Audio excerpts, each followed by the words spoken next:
Hi. I tried to make that. We are live. I tried to make that as creepy as possible. So I almost started recording the podcast without actually putting the Google Hangout live to YouTube and Google Plus. That would have been good. And then it would have just been like a regular podcast where you just have to download it. Why don't we have any viewers? Yeah. Well, do we ever anyway? Yeah, exactly. So,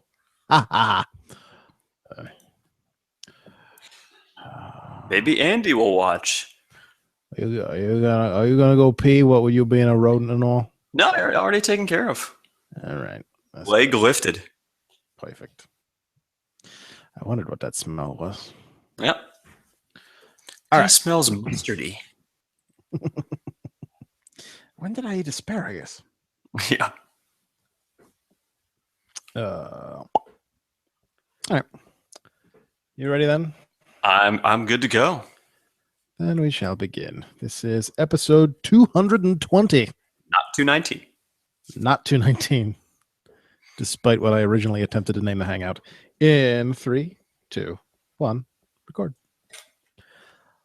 This week's episode of The Rundown is brought to you by El Patron Travel Services. Need to get somewhere but refuse to fly economy class? Then you need El Patron Travel Services. We guarantee at least business plus, or you're not going anywhere. El Patron Travel Services. I don't really have a question this week to start the show. So, now that Lana and Rusev are actually officially engaged and they're making that a thing on WWE TV, do you think Summer Rae will finally getting around to calling Timmy? I certainly hope so. She deserves to be with someone who treats her right. It's been so long since she's been asking us to call Timmy. Absolutely. So now that, maybe we can talk about it a little further, but it is kind of funny that all of a sudden, like, they had this angle going for the longest time where Lana and Rusev break up. Lana's a face. Lana's aligned with Dolph Ziggler. Summer's aligned with Rusev. And then just because TMZ posts, it's official, we're engaged, they just drop the whole angle. Right. Because reality. Yeah. What happens? Can they just do that for any angle whatsoever? Like if TMZ posts something about it, does that mean they just have to basically just drop the whole thing? So they'll completely stop the storyline for Dolph and Rusev and Lana and Summer Rae for something on TMZ, but Stephanie McMahon will come out and also say that Darren Young is not gay, even though the guy that plays him is. Oh, interesting. I didn't realize that she actually made that distinction. Yeah, there was some interview a few weeks ago where she was like, "We haven't really had a truly openly gay character on WWE TV." Goldust? Darren Young the person is gay, but Darren Young the character fucking crushes puss. Exactly. You know, I'm just bummed out for no one. No, I'm just gonna be bummed out next week when TMZ reports that Kane is not actually the COO, so they're gonna have to just completely drop that angle. He's the director of operations. Oh, right. Sorry, he's the do. Yep. This just in: Kane, not actually director of operations. Storyline dropped. Match for Hell in the Cell off. No main event. You know, I'm not sure I'd complain about that. Yeah, no, that's a very fair point. You know what else no one complains about? I feel like a couple people probably complain about our theme song. Oh, it is the theme song. Yeah. Well, it's the Miz's theme song, so I could see people complaining. I like the not Imagine Dragons. Sorry, the Imagine Dragons is a different band. What's our band called? I Fight Dragons. I Fuck Dragons, right? I can see people. Right. I like their version a lot better than Miz's actual theme song. Right. I came to play. There's a price to pay. Blah blah blah blah blah. No, not doing it. Time for you to get down on your knees and pray. Oh, So I liked him until you got to the second part there. More convoluted than the TNA World Title Series. It's episode 220 of The Rundown. My name is Adam. I'm your host, and it is Tuesday, October the 13th, 2015. Joining me once again this week, this might be, or we might be about to set a new record, but Raccoon Reigns is here. Yep, and it's good to be back 2 weeks in a row. Who would have ever thought? Still waiting for people to accept the U.S. Open Trivia Challenge. I know. I'm up for it, man. Anybody who wants to go one-on-one. Troy, who is on hiatus, has threatened to accept, based possibly on some of the things you said about his daughter last week. I didn't say anything bad about his daughter, just that she pooed on the floor. Yeah. So, yeah. We do have a little bit to talk about this week because since the last episode, we had NXT TakeOver Respect, RESPECT. Do a blade job, get in for free. Exactly.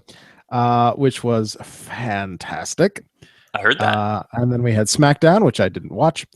And then we had last night's episode of Raw, which was fair to middling. So, yeah, at best. I mean, it seemed like there was just not much advanced whatsoever. Aside from, the fact that Lana and Rusev are engaged, they mention it on the show, but then Lana does not show up to basically, like, nothing was basically explained outside of, well, TMZ says they're engaged, and that was it. Like, the last we saw Lana, she was a face. And then they had a brief quote from her. Something about he knew what he was missing. We're both Russian. What was it? Something about, I don't remember if they actually showed it on the air. There was some quote where she was talking about how, she was Russian and he's Bulgarian. And when they were together, he was undefeated, even though he was defeated a few times. So, true. Most notably at WrestleMania. Uh-huh. But so is Lana going back to being Lana must be a heel again then, right? Looks that way. And it looks like they may have tried to turn Summer Rae face on Monday. Yeah. If the people will actually cheer her, who knows? So will now Summer now be up and he will turn as Lana in the crowd mega death. I have no idea what you just said because you are currently frozen. Oh. So there you are. Yeah, you didn't hear what I said? It sounded like you said something about Megadeth. I did, in fact, say something about Megadeth. I was wondering now if because Summer has ditched Rusev, if now she will align herself with Dolph, and Dolph will dress her as Lana in the Megadeth death outfit with the jean jacket and all that. Gotcha. I see what you're saying. It's a possibility if they just trade places. That's why he gave her the earrings, just in case something like this happened. Exactly. Insurance policy. Exactly. Okay. Sal has gone a little overboard on the voicemails this week and left us a separate voicemail for NXT TakeOver and Raw. So before we get to talking about anything, in order to avoid talking about things more than once, let's listen to Sal's voicemail about NXT TakeOver, shall we? Let's do it. The voice of the voicemail. All right. Rundown Wrestling Podcast. By the time you guys listen to this voicemail, there's going to be a few people that are a lot richer today, as people are lining up to place their bets to see if Raccoon Reigns has returned for the second week in a row. Oh. I'm telling you, the odds are ginormous. Was I allowed to bet on that? Let's see if he can beat the odds and he actually returns for the second week. Also, there's You're welcome, world. A side bet of if we're going to have a third co-host of it being either Andy or Troy's daughter. That's also got some action going on there. And world. There are no guarantees that Troy's daughter won't make an appearance later. Of course. Almost 100% sure that Adam will be the host. Although there was that week a couple weeks ago when Andy and Troy hosted, so maybe I'll put some money down on that. Really quickly, I might have to leave 2 voicemails this week, but I definitely wanted to specifically call on Monday afternoon before Raw because I want to talk about NXT from last week. NXT TakeOver Respect. That match between Sasha Banks and Bayley was one of the best matches I've ever seen in my life. Not the best women's match, just one of the best matches. High praise. It told a story from beginning to end. So it's not the best women's match you've ever seen, but it is one of the best matches you've ever seen. I think he's saying that clear. Yeah, I think he's saying not just for a women's match, but one of the best matches ever. I assume. I'm also getting crap from the kitchen for making fun of that. But, Troy, by the way, is also texting right now. Yes, I did get that. He wanted a courtesy invite, so maybe he will come in. I invited him. Well, there you go. And the captivating part at the end was that Bayley had taken Sasha's hand and injured it the same way Sasha did at TakeOver Brooklyn to Bayley. So Bayley puts her in a modified version of the Rings of Saturn and bends that hand back, and then just as Sasha had done to her so many times, she starts kicking her in the face while she's in the move. Nice. That was absolutely genius. Talk about telling a story. WWE creative, take note. That is how you tell a story in the ring. That was amazing from bell to bell. Also, the debut of Asuka I thought was good. Got to give Dana Brooke a little bit of credit because she didn't totally blow in that match. She actually sold pretty decent. Apollo Crews and Tyler Breeze had a good match. And I thought it was fine what they did with Finn Balor and Samoa Joe winning the Dusty Rhodes Tag Team Classic. I know everybody expected Joe to turn. I'm okay with it not happening yet. But all in all, a great, great show, NXT TakeOver. And if Raw is interesting, I will talk to you guys later. Oh, well, then I guess you won't talk to us later. Yeah, Raw was not interesting, but he did leave a voicemail anyway. Yeah, I will say I did watch the Brooklyn one. Yeah, when it was on, and I haven't watched the Iron Woman match yet, but I do love the storytelling that they were able to do in the Brooklyn one. I think there was also a moment where Sasha had Bayley in some sort of crossface move, and Bayley was reaching for the rope. And this was after Sasha had been working her hand for a while to, you know, she put it in the steps and injured it. So when Bayley reached for the rope to try to break up the hold, Sasha just started stomping the shit out of her hand as she had her in the move. It was fucking gorgeous. So I'm glad to see they furthered that a little bit on the Iron Woman show. But yeah, I'm definitely going to seek that out if Sal's saying it's one of the best matches he's ever seen. Absolutely seek it out. If you have not seen TakeOver Respect, buy the WWE Network, buy one of those $30 gift cards at Walmart, so I get 3 months worth, and go back and watch the whole show, but specifically watch that match because it was fantastic. And I also read somewhere that Sasha made Bayley, I guess, has a super fan who Sasha made cry. Yes. That's awesome. Bayley has a super fan. Her name is Izzy. Okay. She's always in the front row in the corner by the aisle. With her in her I'm a Hugger shirt, and she has the streamers on her arms, and she's wearing the headband with the bow, and during the match, in order to be a total heel, Sasha was outside the ring. She took Izzy's headband, put it on her head, like skipped around the ring, and then threw it into the crowd. Nice. I love it. And then of course we get camera shots of Izzy just bawling. It's but fucking awesome. Someone did return her headband to her, and then after the show, Sasha gave Izzy the bouquet of flowers that she had been presented by Triple H for taking part in the main event. So that's cute. And her dad posted a picture on Instagram of Izzy next to the flowers that were in a vase, holding a sign that said, "Hey Sasha, next time you want my headband, just ask me for it." It sounds like is Bayley basically like the female John Cena? I wouldn't say that. No, Bayley's character started as she was like a super fan, and was like a fan of everyone. So just being in WWE, it was like an amazing thing. And that's why it's Bayley's a hugger, because she would always hug everybody. So what you're saying is pretty soon we're gonna get the in-ring debut of Izzy. I'd say give it about 10 years at least. Okay. But yeah. So the other thing about the Iron Man match that was genius. It was genius booking, not just from a story perspective, but from the match itself. Because the way that things played out in the match and the finish to the match, they were tied up until that submission move that Sal was talking about at the very end of the match. The match was tied 2-2, and clock is winding down. Seconds left in the match.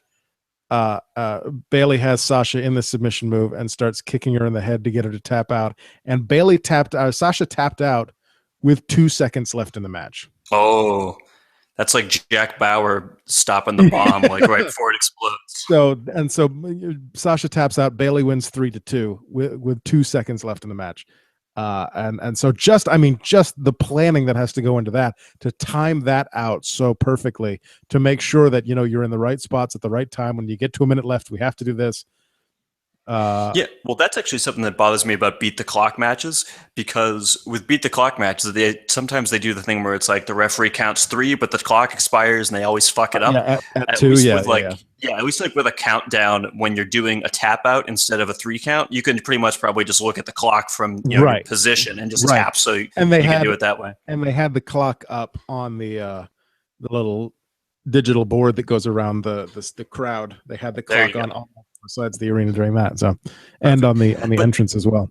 But here's my question, though. It seems like the drama might be somewhat negated a little bit in that circumstance, because Bayley is the reigning champion. So even if the clock had expired without Sasha tapping, she probably would have just retained anyway, right?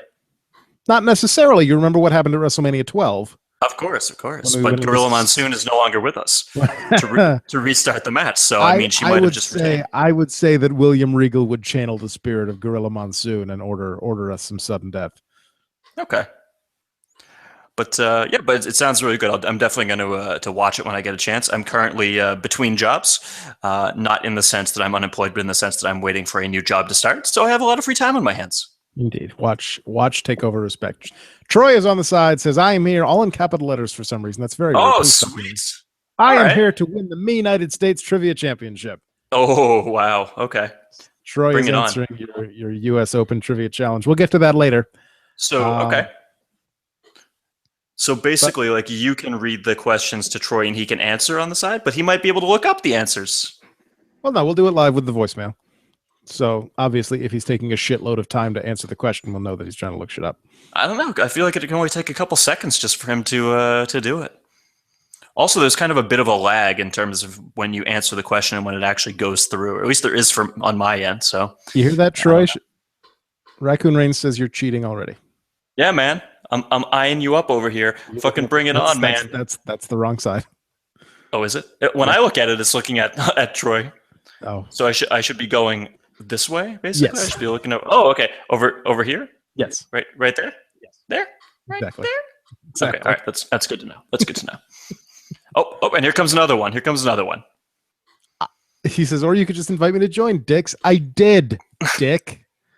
Well, invite the man again. Bring him in. Another one, but I invite. You're the first person that I typed, asshole. Troy. Invite. That's the second one. Dick. He's just a sexy Troy. Sexy Troy. He's not your Troy toy. Troy toy. Thank you. Okay. Elsewhere on NXT TakeOver Respect, the team of Finn Balor and Samoa Joe won the Dusty Rhodes Tag Team Classic, which should not be a surprise because Finn Balor is the NXT Championship. Okay, wait a minute. Let me just back this up for a second. I know Dusty Rhodes was pretty instrumental in NXT, but why the fuck? Of all the people in a tag team, was Dusty Rhodes ever in a tag team aside from WrestleMania 6 with Sapphire? Exactly. Yeah, I don't know. The answer is no. He's never had a goddamn tag team partner in his life, aside from another quote-unquote super fan that they plugged out of the audience and put her in goddamn polka dots too. Hey, let the man rest in peace, okay? Let them pay tribute to Dusty Rhodes however they want to pay tribute to Dusty Rhodes, okay? All right. Relax. I guess if you think about it, Sapphire was the original Izzy. Yeah. Because I think she was just a legit Dusty Rhodes super fan who they're like, we'll fucking put her in an angle. Sure. Yeah.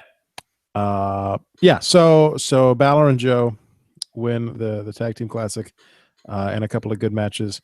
We also had that might have been it. Oh, that's the other thing I want to talk about. I am really getting tired of Tyler Breeze losing at TakeOver because Tyler Breeze is a hell of a talent and should not be losing at all of these special events. Well, eventually he'll answer the U.S. Open challenge, and then everything will be fine. and then he'll lose again. But whatever. He'll lose on the main roster. God damn! I mean, he's Tyler Breeze is fantastic. I love Tyler Breeze, and he should not be losing at all these special events because it's making him look bad. He should be a champion. He should be a champion. Is what I'm saying. You know what he needs? His theme song needs to be that Rob Conway song where it's just like, just look at me. Ain't I a sight to see? Yeah. Bring it back. Bring it back. He has his own theme song that he sings. I've heard that. I haven't actually heard the song, but I've heard that he does do that. I don't understand how you subscribe to the network, but you don't watch NXT. There are only so many hours in a week. You don't have one of them to give to NXT? Obviously not. I only watch the important shows. That's like NXT saying, why don't you watch SmackDown? Show. It's the future of the WWE. All the important NXT shows. I don't watch SmackDown either. Yeah, nobody fucking watches SmackDown. Well, there you go. Although, what's this? I also heard that so James Storm is now on NXT. By the way, welcome, Troy. Yes. Yes, James Storm. Make sure, by the way, Troy, make sure you're recording this so the world has it documented that I'm whipping your monkey ass in trivia. That's big words for a little rodent. Oh, snap. Oh, goddamn. So now that Troy has cleaned all the poop off his floor, he has joined us. Don't think I didn't hear that shit last week. It was your daughter. She was the one saying it. I was just there. I just reported. Motherfucker. Uh-oh, that sounded like a technical difficulty. No, my iPad is plugged in, but it's not charging, and it's at 8%, and I don't know why it's doing that. Anyway. Are we going to do the trivia now, or are you busy, or what's going on? Oh, I can just join in. Okay, sweet. Did she actually go to sleep? She's asleep currently. Oh, for the time being. For the time being. So Troy's going to be talking very quietly for the rest of the episode. Yes. So when Troy is talking, be sure to turn up your volume. But when Troy's not talking, turn your volume down so you don't get blown out. This is a very interactive podcast. You're listening to the rundown here on the Quiet Storm. This episode of the rundown is for listening to in a library. Up next, the dulcet tones of Barry White. Oh, shit. Huh? Dewey Decimal System. All right. So we had just discussed NXT. Would you like to transition to Raw? Discussing NXT TakeOver Respect. Troy, do you have any thoughts on NXT TakeOver Respect? I thought it was a great show. I specifically loved the Asuka match. Asuka, yeah. Asuka, sorry. That's what Sal. That's what Sal. You missed Sal's voicemail. Sal actually gave Dana Brooke props for not sucking ass in that match. Oh, I missed his voicemail. Shit. Oh, don't worry. There are two more. There are two more. Oh no. Well, one of which is the trivia, but the trivia that I'm going to win. Exactly. Oh shit. Also known as not going to win.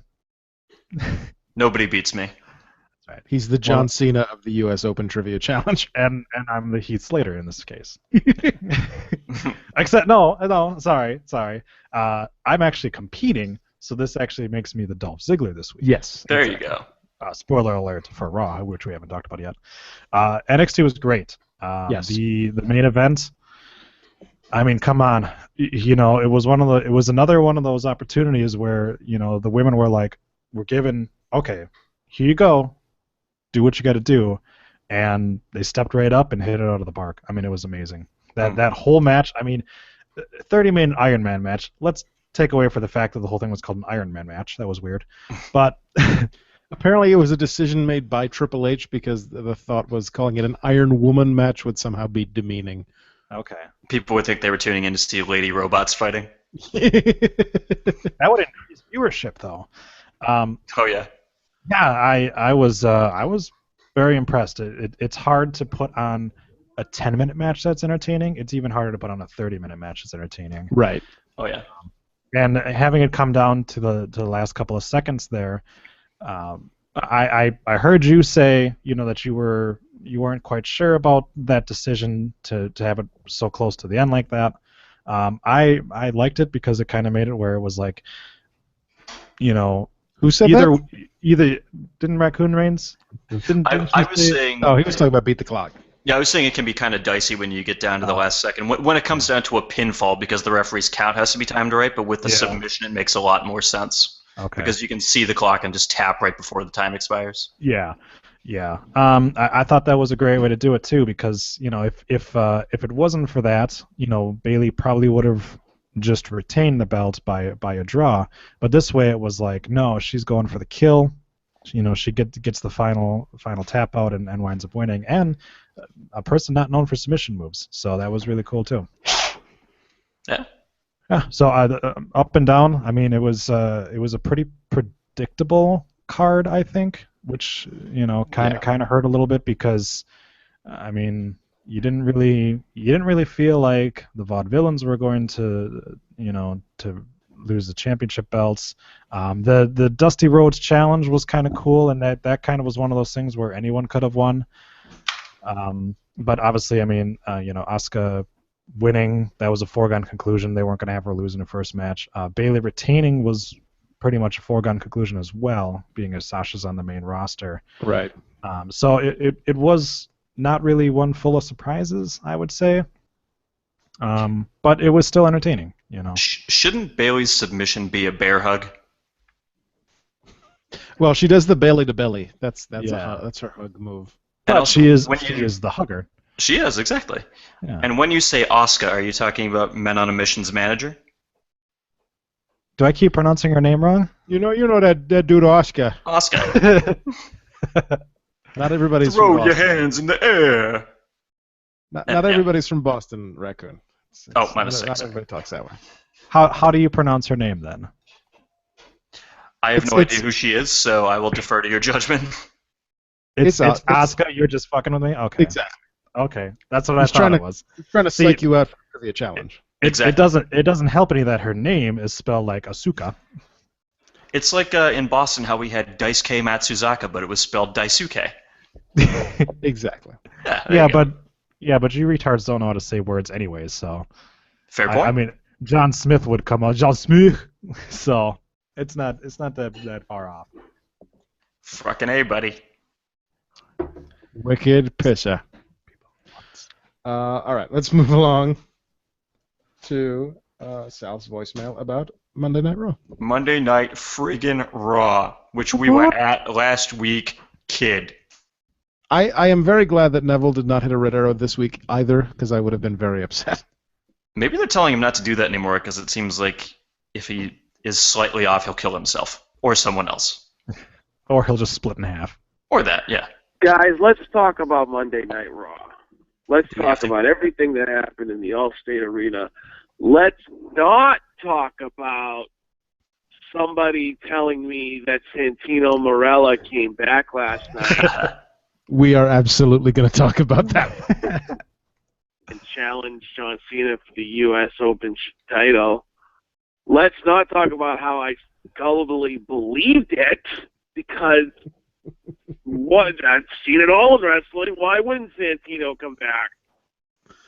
You know, for the record, actually, you and I, Adam, we were there in Boston when Santino Marella won the U.S. Championship a couple years ago.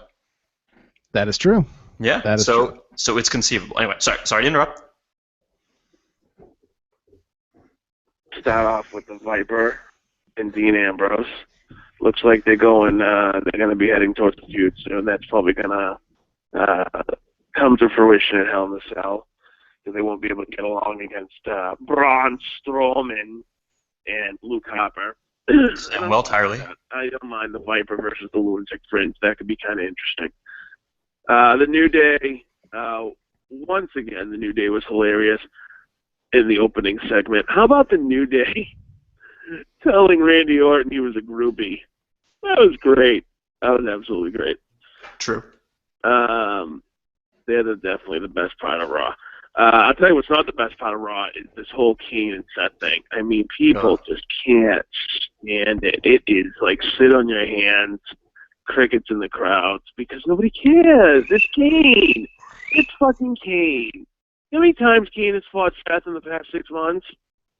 So Triple H warns Kane, you can't be in the match, and then Kane's just in the match anyway, and they're like, oh, but it's not corporate Kane, it's Demon Kane, and I'm like, this is fucking stupid. I cannot wait for Seth to curb stomp him, because that's when the curb stomp will come back at Hell in a Cell, and so that way Kane can be fired and not be on TV.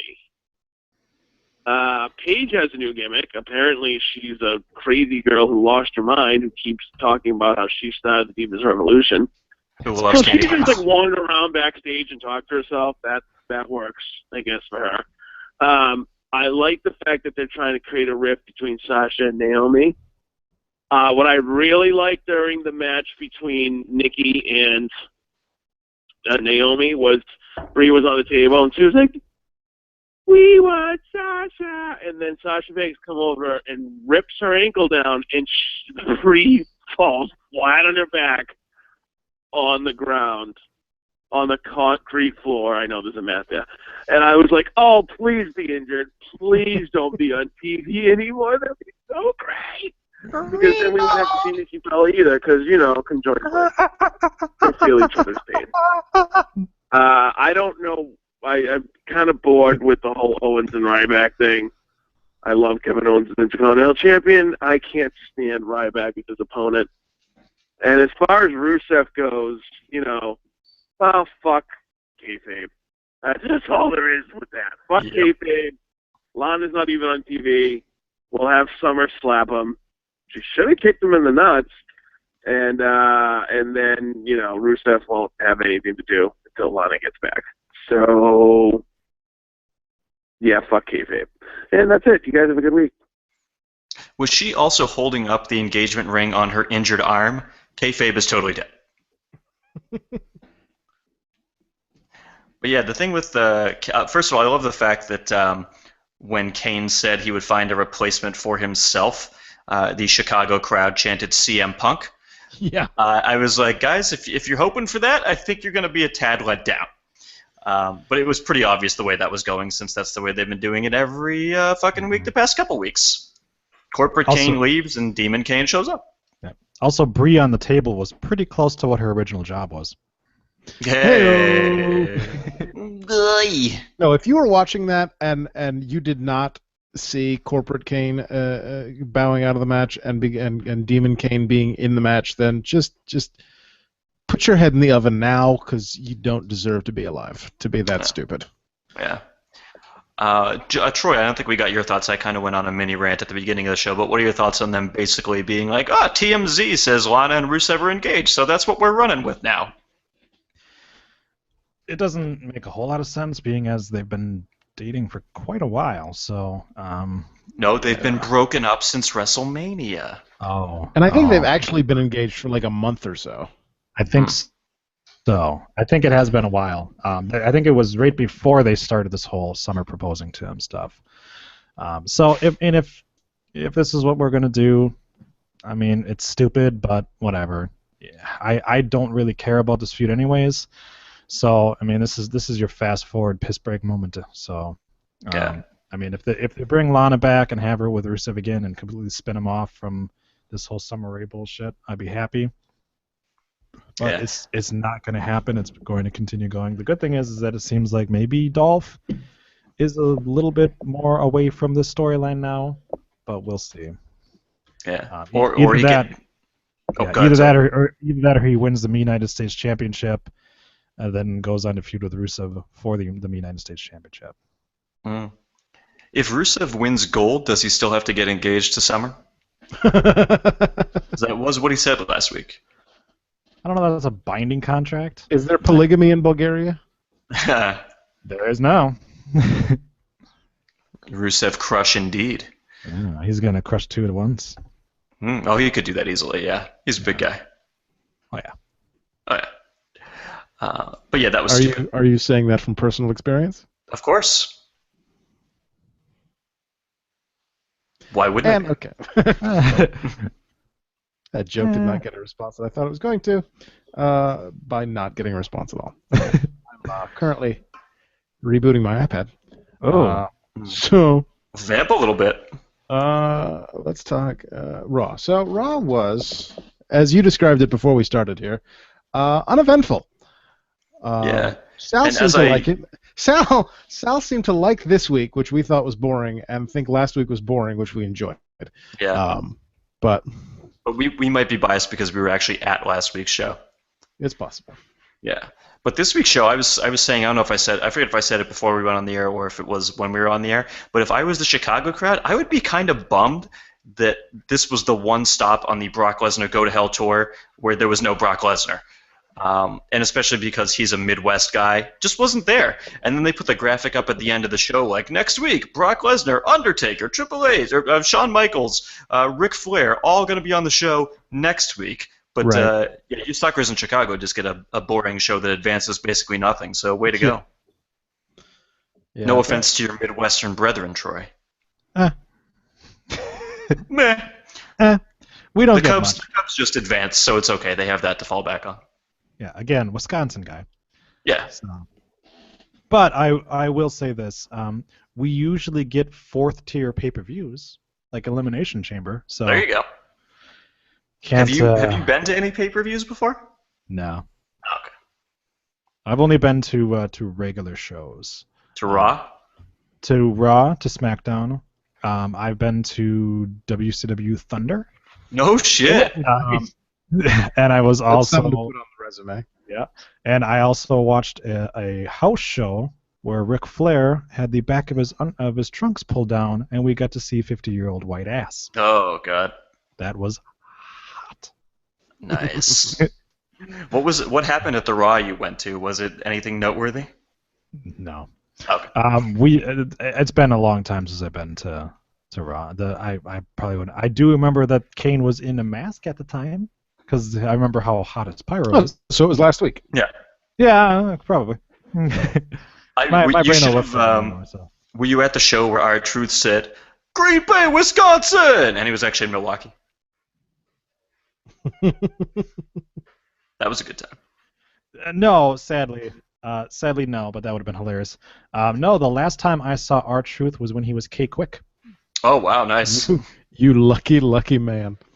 He was getting rowdy and moving some things. That's right, he was. Yeah. Cracking some hat But at least then he didn't get winded doing his theme song. So. Touche. Are you gonna go with that? Are you gonna go with that? I don't know the rest of the words. Pop you like a pimple. Thanks, Jim Johnson. Writes all my raps. Hell yeah. CFO dollar sign. Yeah. I will say, going back to sports ball, that the Cardinals just got eliminated from playoffs. Yeah. So fuck them. Fuck the entire state of Missouri. Oh. And fuck everybody. Fair enough. It's nice to kind of interject some optimism. Yep. Sports ball. Anyway. On that note, you're obnoxiously close right now to me. I feel like you're kind of invading my. I'm trying to psych you out. I'm in your head, man. I'm in your fucking head. I don't think you really need to psych me out on this, man. Like, this is gonna be a catastrophe. Every little bit helps. Have I ever answered more than like 50% of the questions right on any of these things? Maybe you'll get the category this week that you're an expert in. I feel like I'm like the third person to face Goldberg on his initial run. Yeah. Like, I'm lucky that you... See, I came in late. I actually got the jobber entrance. I didn't even get introduced. There wasn't a joining us this week. That's true. It was just like, already on the broadcast, it's Troy. That's your own damn fault, because I sent you a goddamn invite. Yeah, well, you sent me an invite when my child was still half awake, so... Up next in the U.S. Open Challenge, Raccoon Reigns takes on Alex the Pug Porto. Remember that guy? Anybody? Freddie Joe Floyd. I remember Freddie Joe Floyd. I'll go ahead and change my name to Chuck Jizzatter. Perfect. Troy Horowitz. Jizz in your mouth, Murphy. No, that's somebody else. Sorry. That's a real person. Kareem E. Jism. Speaking of jizz in your mouth, the Wrestling Observer Live reports that WWE is currently at work on potential non-wrestling roles for Eva Marie. Oh boy. No word on how this can affect earlier plans to push her in NXT. Hopefully, it replaces those plans completely.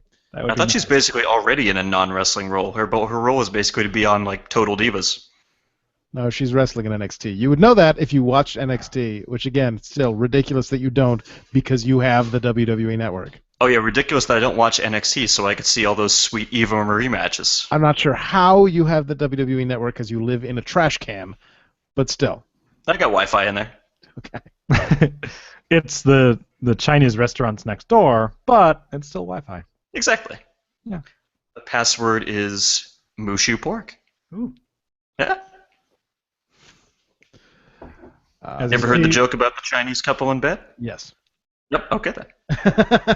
As you can see, I have updated my name. Chuck just already in the ring. I forgot to put my. This actually reminds me that I forgot to put my Chiron on down there. I gotta find that. Yeah, hopefully any non-wrestling plans replace any wrestling plans for Eva Marie, because I've said it before, I'll say it again.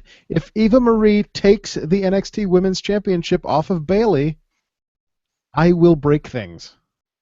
But that's perfect though, because she is already like the biggest heel on the roster.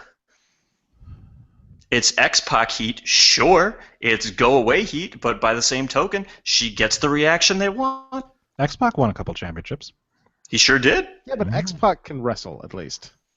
I used to like X-Pac when he was early on in his 1, 2, 3 kid days. I think I've mentioned on this show before, there was an early episode of Raw where he fought Bret Hart, and that match was fucking fantastic.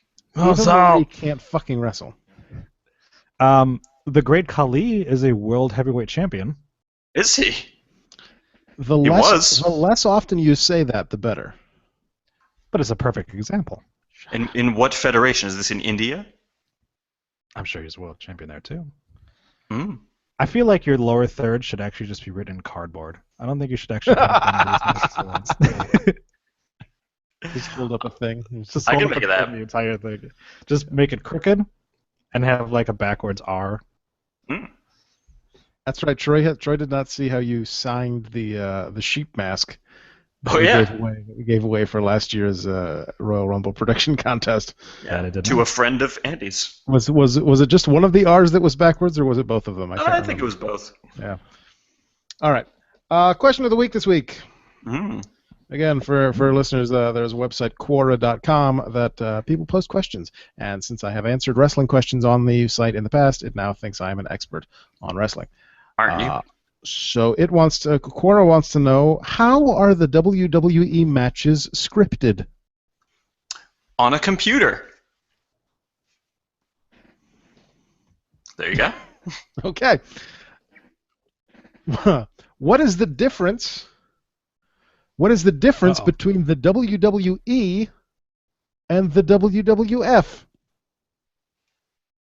One is World Wrestling Entertainment. The other is World Wrestling Federtainment. One is about sports entertainment. The other is pandas. Oh. I may have just completely lost my audio. Uh-oh. How so, young man? Because Audacity just crashed. Oh shit. Well, see, this is just typical. This is your way of backing out of the goddamn challenge. I see how it is. No, it's coming back. Oh, okay. All of a sudden, 220 goes from a good episode to a lost episode. Some guy butting in the goddamn middle. I'm sorry. It's all good now. We've got it running. Let's move on. It'll be another technical difficulties episode. Yeah. We just got to get you some like upbeat jazz music to play and just be like, we are experiencing some technical difficulties. Yeah. Somebody find me some royalty-free hold music. Hey, guess what? I've got a website for that. And I happen to use that music on the Pen15 Club podcast. Ah. Subscribe now in your iTunes feed, Pen15 Club podcast. And eventually we'll record a second episode. Yes, hey, eventually. Here, I'll put in some music for you to edit in later, just in case you need it. Okay. There you go. Just loop that. I'm gonna loop that for 15 minutes. Yep. Speaking of music, last week I said that there was a lyric in Summer Rae's theme song about "It's always hot when summer's around," and today I actually looked up the lyrics to Summer Rae's theme song, and that's not in there anywhere. So somehow in my head I am creating new lyrics to Summer Rae's theme song. Because you like it so much. What are the actual lyrics? It goes.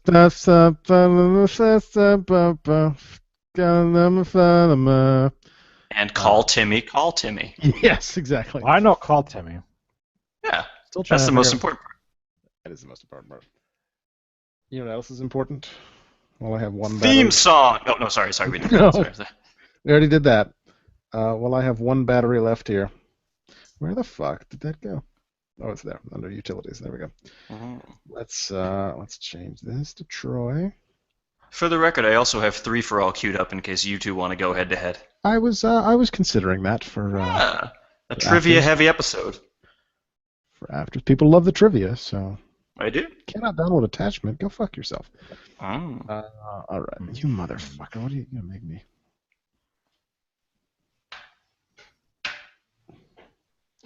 Fucking piece of garbage, you goddamn phone, you fucking iOS 9, you piece of shit. Hey, what's wrong with garbage? All right, there goes my iPad. My iPad is now dead because it's plugged in but refusing to charge. So we're gonna put that over there.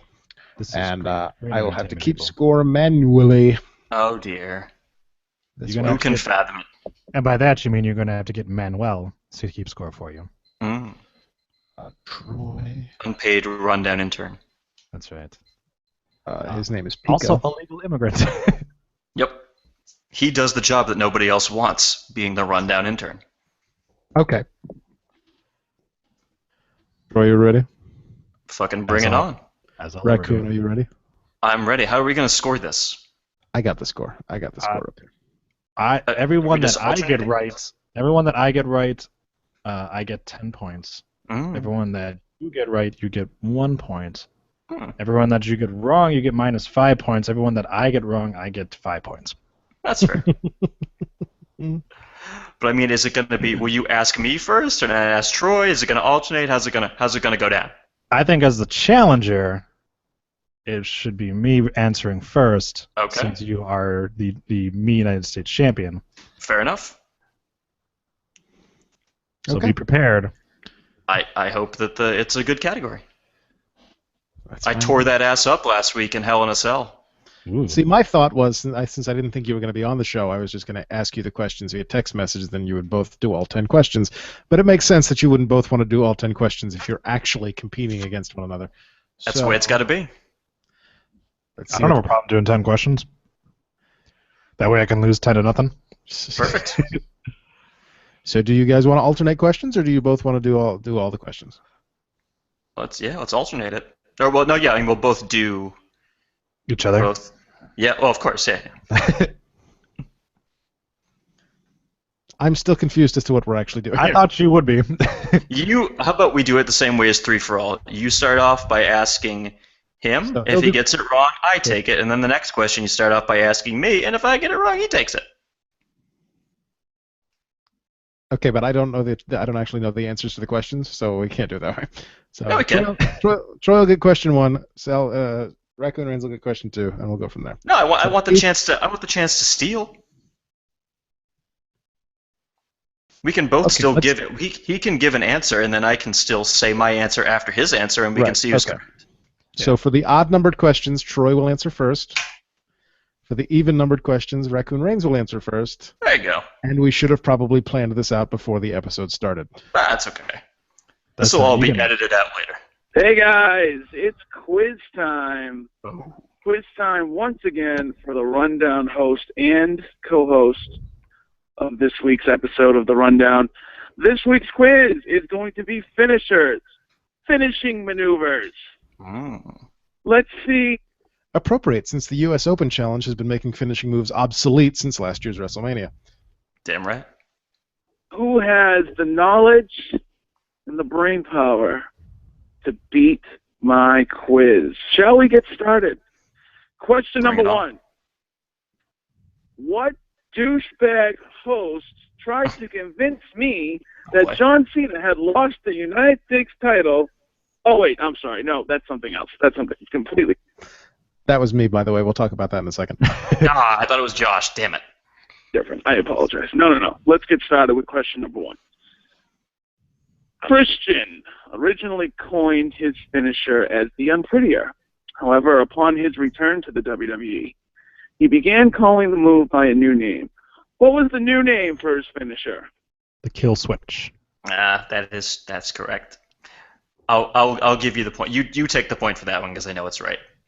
And my answer would be the same. And the answer is the Kill Switch. I also thought that it wasn't the Unprettier to begin with. No, it was. I thought there was a different name he went by to begin with. Anyways, I got it right, so fuck off. He's a big fan of that TLC song, Unpretty. Yeah. I was really hoping he'd followed up with his submission move, the Waterfalls. Yep. But you shouldn't go chasing them. No, you should not. Off the top, the dreaded no scrubs. Yeah. Driver has been made famous by The Undertaker, as well as Kane for the past 50. Kind of missed the first part of that. Exactly. I'm trying to go back here. The Unprettier. There we go. Okay. However, upon his return to the WWE, he began calling the move by a new name. It's the Kill Switch! What was the new name for his finisher? I may have gone back too far. Whatevs. And the answer is still not putting the a Kill break Switch. in there. Question number two. The Tombstone Pile Driver has been made famous by The Undertaker, as well as Kane for the past 15, maybe 20 years. However, when a brash young upstart named Justin Credible began using the move in ECW, what name did he coin it as? Raccoon? I could be wrong, but I think he ridiculously, stupidly referred to it as That's Incredible. Troy? That's probably right. But let's go with the Incredible Driver. Women are not incredible drivers. Hey-oh. Just kidding, folks. Decided to call it That's Incredible. Boom! It was very innovative for a finishing move when his last name was Credible, but that's okay. Question number three. What kind of move did Shawn Michaels use as his finisher before Sweet Chin Music was elevated as his actual finishing maneuver? He always used... Troy, this one's yours? Oh, jeez.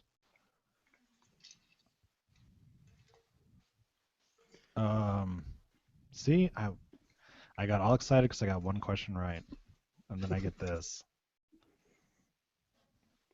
For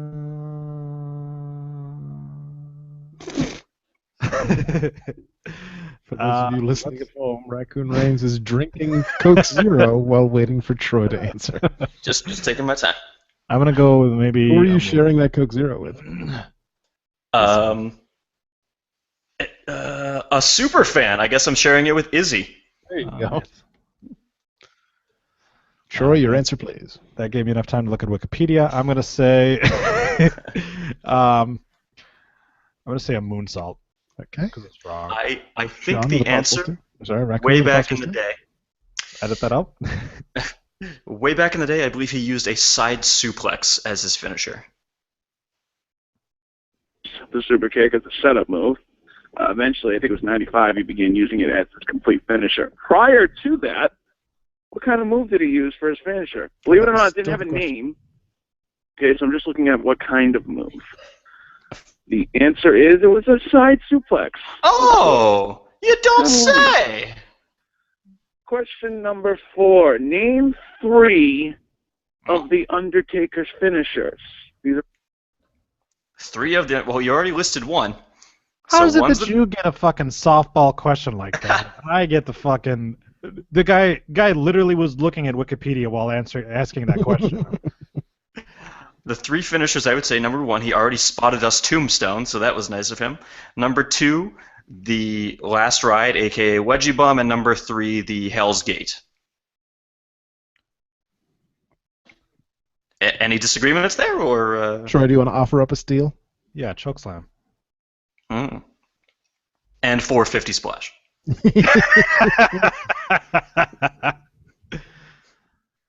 That's where you should have said moonsault.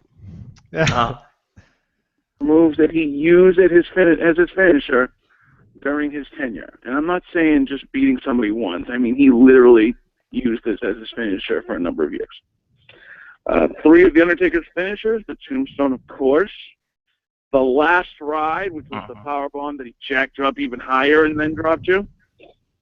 And the Hell's Gate was his finisher for a while. The Hell's Gate 3 for 3 submission, the one where Brock flipped him off before passing out at SummerSlam. I don't even get a third of a point. What did John Morrison call his split-legged corkscrew moonsault? Starship Pain. Starship Botch every fucking time. But yes, I agree. Starship Pain, yeah. I've got to give you the point on that one. I think you're correct. The finisher was Starship Pain. I always enjoyed that finishing maneuver. I hated it because he missed every goddamn time. Question number 6. What did William Regal call the move he used when he knocked somebody out with brass knuckles? That would be the power of the punch. Troy, any differing ideas? I like your little hand motion there. That was nice. The power of the punch. The power of the punch. That sounds really stupid. Indeed it was. I can't believe that that's actually what's going to be, too. You may steal. I would not have known this. So I'm going to go with British recognition. I don't know. Right. Anything is better than power of the punch. The answer is the power of the punch. Goddamn right. Here's a good question for our host, since the man still wrestles on the current product. What's the name of Stardust finisher? Troy, I believe this one's yours.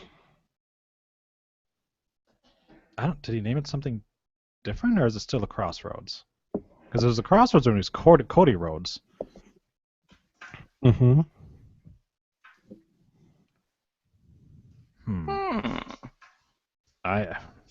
He might have something different now, but I'm gonna say that it's still the Crossroads. Raccoon for a possible steal? I mean, I feel like he's calling it something else, but I don't really know what it is. So I will just say the 5th dimension. The cosmic hand job. Nice. In space, no one can hear you jism. The answer is dark matter. Dark matter. All right. I'm not sure that's right. I don't think that is. Because I know when he was feuding with Stephen Amell, he was calling it the Queen's Crossbow. That was only because he was with Wade Barrett at the time. So I don't. If they change it to dark matter, then maybe. But I'm pretty sure it's still called the Queen's Crossbow. Let's look at the feeds. Either way, consult your local Wikipedia salesman. Neither of you are correct. So, Kuhn, this one's for you. All right. Question number 8. Believe it or not, Curtis Axel has a name for his torque buster finisher. What is that finisher? Torque buster finisher? Yeah, it's like the twisting neck breaker or some shit. Yeah, I know the one it is. Oh, yeah, it looks horrible. It's called. I remember him when I used to watch NXT. They had a name for it then too, and it looked shit even back then. Let's call it better than perfect. Troy, thoughts?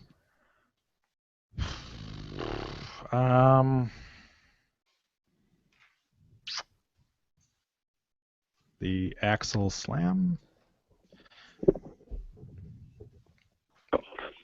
Oh wait, no, I just realized. I can't tell what you're. Okay. He's holding up Wikipedia saying that it is now called Dark Matter. It is no, but it's a different finishing move. Right there, that's the Queen's Crossbow, which is the rolling cutter. Apparently, Dark Matter is a new move called the Arm Trap Reverse STO.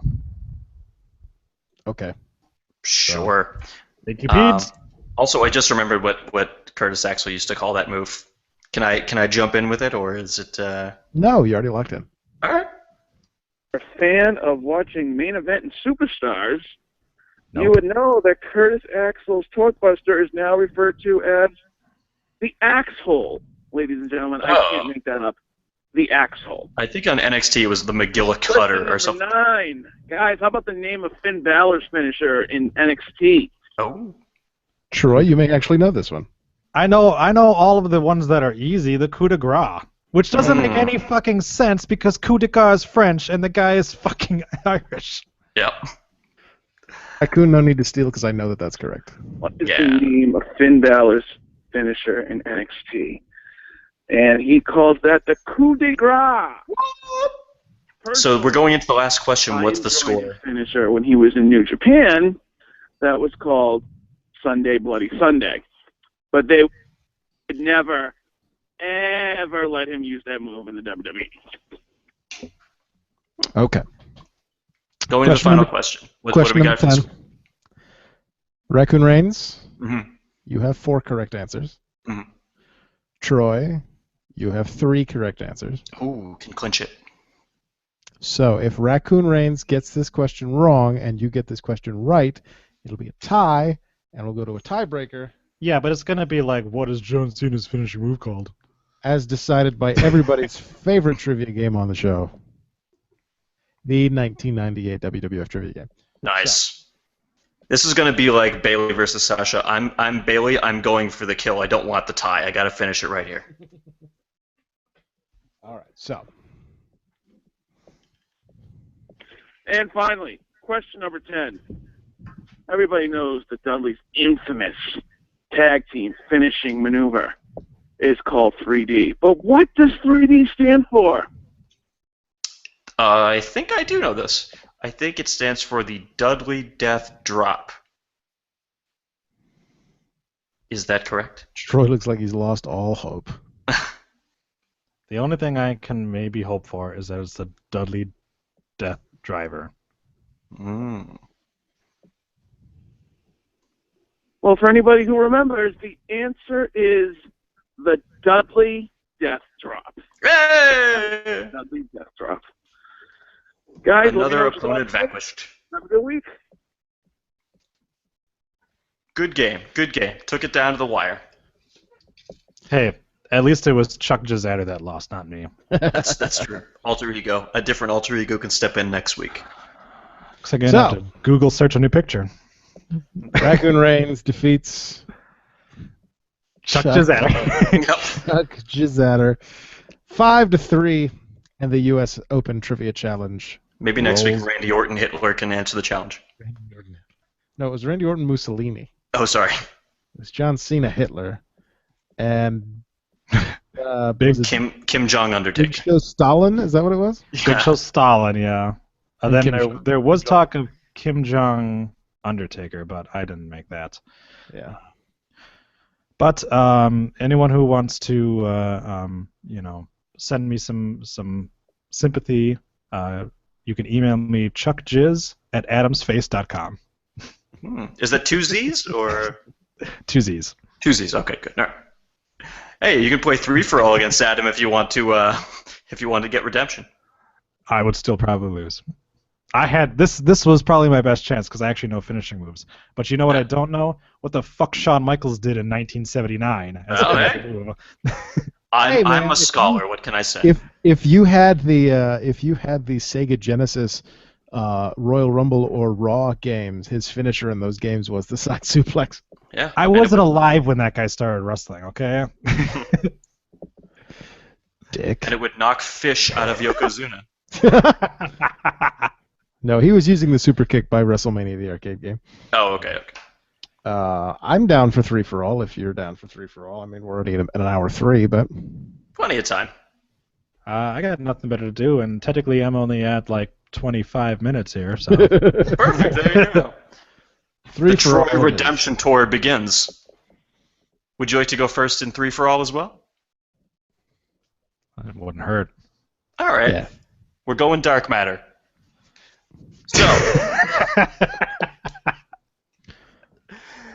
So Troy, you get to choose from the following 3 categories.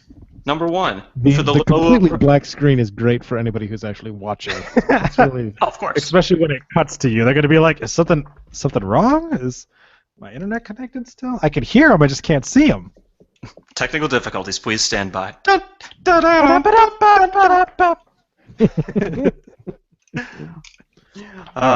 Troy, your categories you can choose from. For the low price of $9.99, questions about Terry Runnels. After that, I'm afraid I've got some PN news about wrestlers mentioned in rap lyrics. And of course, in honor of the newest Wyatt family member, Brown Strongman, questions about Biggie. Let's go with Brown Strongman. Okay. Troy, which 2 wrestlers did Big E align himself with when he debuted in the WWE in late 2012? Dolph Ziggler and AJ Lee. That is correct. Putting it on the board. And I have to actually keep score here. So that is 1 for you. I got the points if you can't do it. Okay, I got it though. Adam, your question.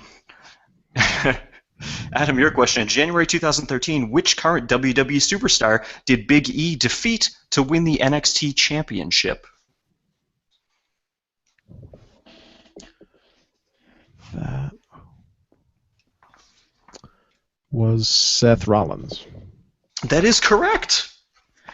And your third question, this one for Troy. On the November 18th, 2013 Raw Country episode of Raw, which second-generation superstar did Big E defeat to win the Intercontinental Championship?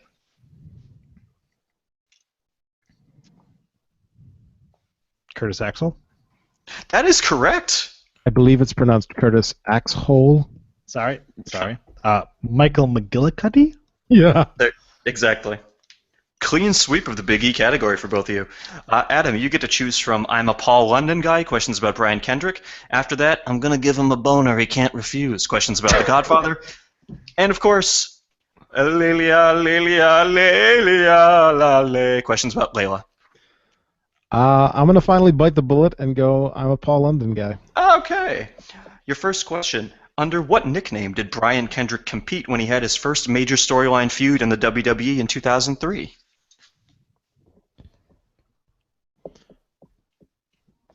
Jesus.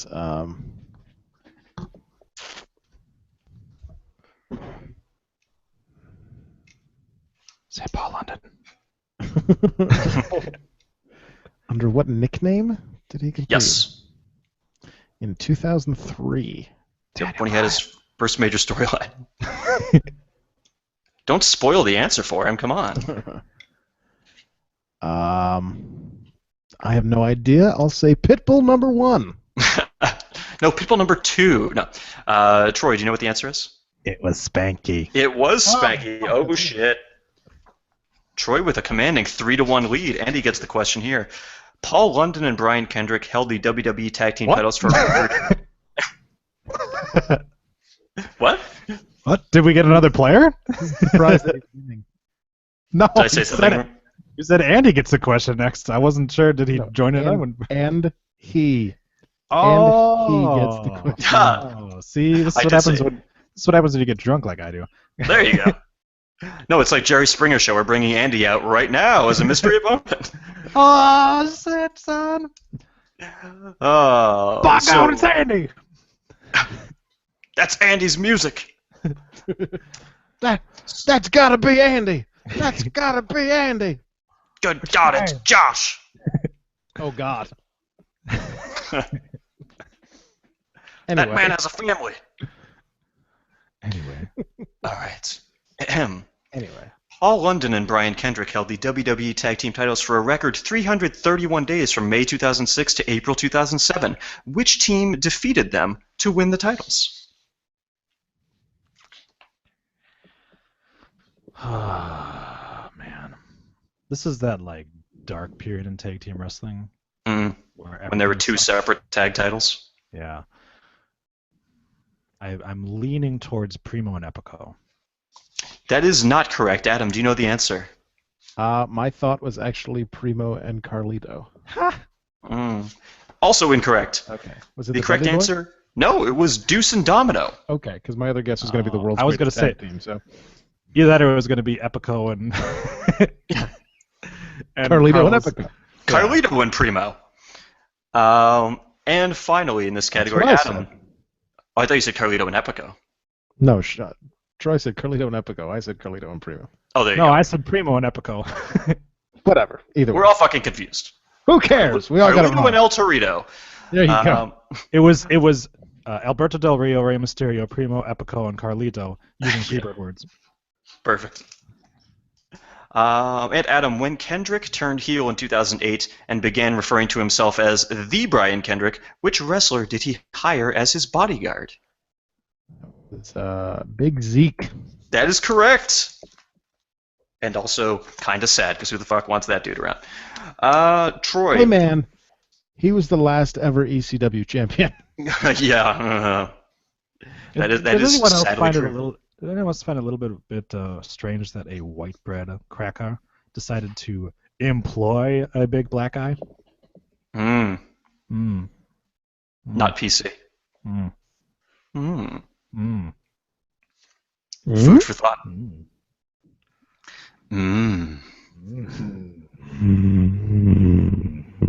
Oh yeah. Welcome to the After Dark. None of us are wearing pants. One of us has just got a trash can for pants. That is startlingly accurate. Are you wearing pants right now? Because you shouldn't be. They should have been long gone. One of us has a hand up his ass, and it's not the raccoon. Oh yeah. My turn to pick? No, it's Troy's turn to pick. That's Troy. Yeah. Oh, sorry. Where were we? Okay. Troy, you get to pick from the category Irish Wrestling Legends. Questions about Sheamus, Finlay, and Ken Shamrock. After that, JPL is a wrestling god. Questions about Carl Ouellet, a.k.a. Jean-Pierre Lafitte. And congratulations on your Oscar. Questions about Men on a Mission. Oscar comes back around twice in the show. Yeah, I will for sure never pick the Carl Ouellet question because I know nothing about that motherfucker. I'm gonna go with Irish legends. Wow, for the first, that category was originally put on the show for St. Patrick's Day of 2014, and we have finally gotten around to it. I had to take a second. I'm like, where's the joke in this? Oh yeah, that's right. Ken Shamrock's not actually. It was just his gimmick. He wasn't actually. Yeah. Five knuckle shuffle time. All right. No, that's John Cena. Oh right. So he was Troy, in the ring, right? Anyways. Oh, I didn't know that. Yeah, John Cena, 5 Hour Country. Killed like 15 guys over there. Well, pretty impressive. Yep. Damn right. Shoot him! What does it look like we're doing? Missing! Yeah. WWE films, everybody. Yeah, nobody watches them but you. Probably the best of the WWE films, which is not saying much. I shouldn't make fun of you too much, though, because otherwise you might go to the papers. Nice. I'll go to the papers if I have to, all right? If you have to. We never did find out if you went to the papers. Can we get to the question? Oh, right. You chose Irish Wrestling Legends questions about Sheamus, Finlay, and Ken Shamrock. Your first question, which Raw guest host did Sheamus put through a table prior to winning his first WWE Championship in a tables match at TLC 2009? I know this one. Well, lottie fucking da. Mm-hmm. Shit.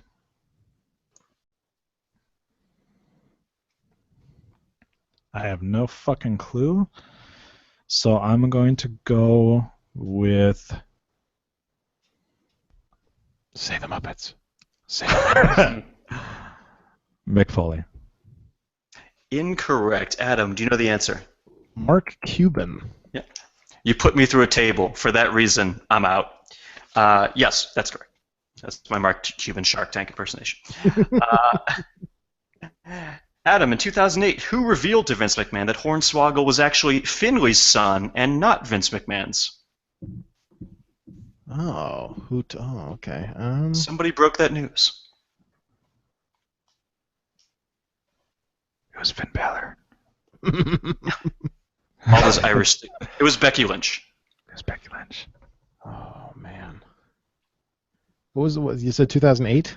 2008. Did you say Wuzzle? Yep. Was it JBL? It was JBL. Oh, fuck me! Uh-oh, Adam has taken the lead.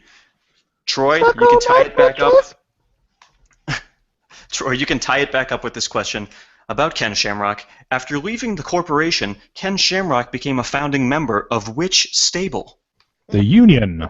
There you go. But what did the Union stand for?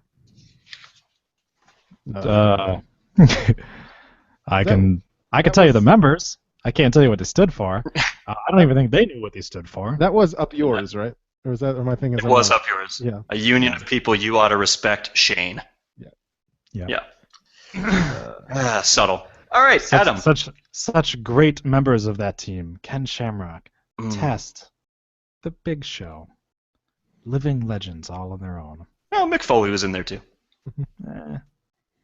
Mick Foley's not really a legend. 1 out of 4 ain't bad. Yeah. Mick Foley's not actually a legend. Man, if we had listeners, we would be getting so many emails about that.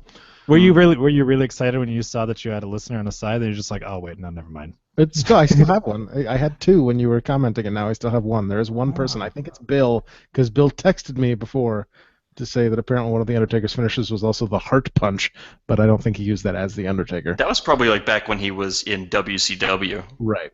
Was it the 5-finger Heart Punch? Yep. His opponent would take 5 steps and fall down dead. And then he would put them in a body bag. What are my categories? Your categories: Houston, Austin, Dallas. Questions about Sam Houston, Steve Austin, and Bo Dallas. After that, was she a great big fat person? Questions about Karma and Bertha Faye. And of course, the British Bullfrog. Questions about wrestlers who wear green. I'm gonna take. Was she a big fat, great fat person? Oh, perfect. Would you You fuck still me? have yet to see that movie, don't you? I have not seen Alright, that fuck movie. me. Shit, yeah. Fuck me. Put the lotion in the basket. Exactly. You're a great big fat person. Oh, good times. You don't know what pain is. Anywho, Adam, so, your first question. Karma debuted in the WWE at Extreme Rules 2011, attacking which diva who had just been defeated in a loser leaves WWE match? You said 2011? 2011.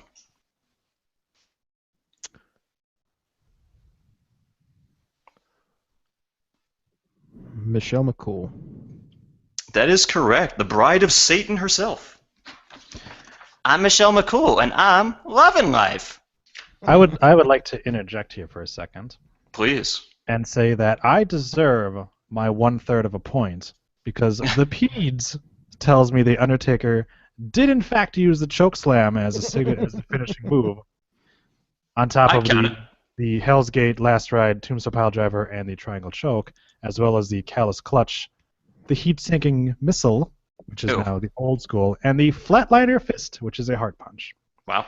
So I only lost by 1 2/3 points. There you go. Put it in the books. Well, right now you were only losing by 1 point, 5-4, and you get this question. Who did Bertha Faye defeat for the WWF Women's Championship in August of 1995? Alundra Blaze? That is correct. Technically Alundra Blaze, but I'll give it to you. Yeah. And Adam, This Karma. was Jeopardy. That wouldn't count. That's right. Well, because he would have had to say, who is Alundra Blaze? True. On both So sides.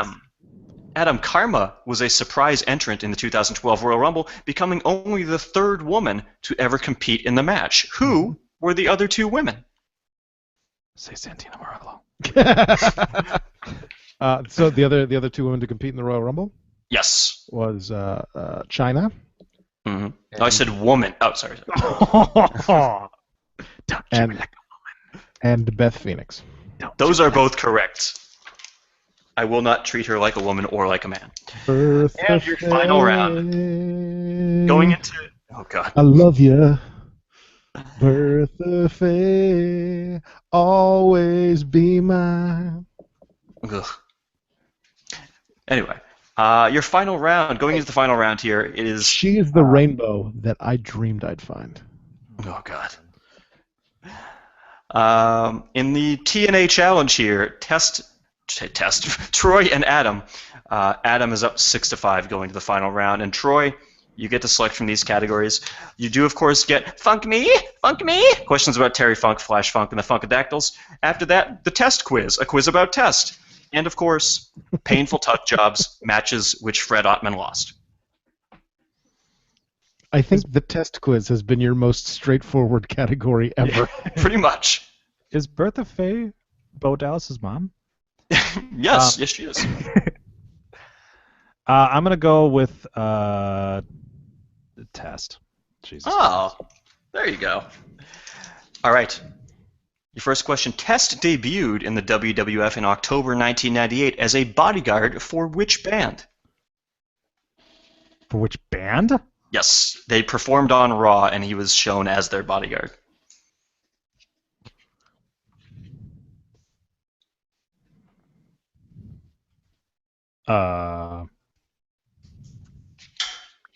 Fozzy?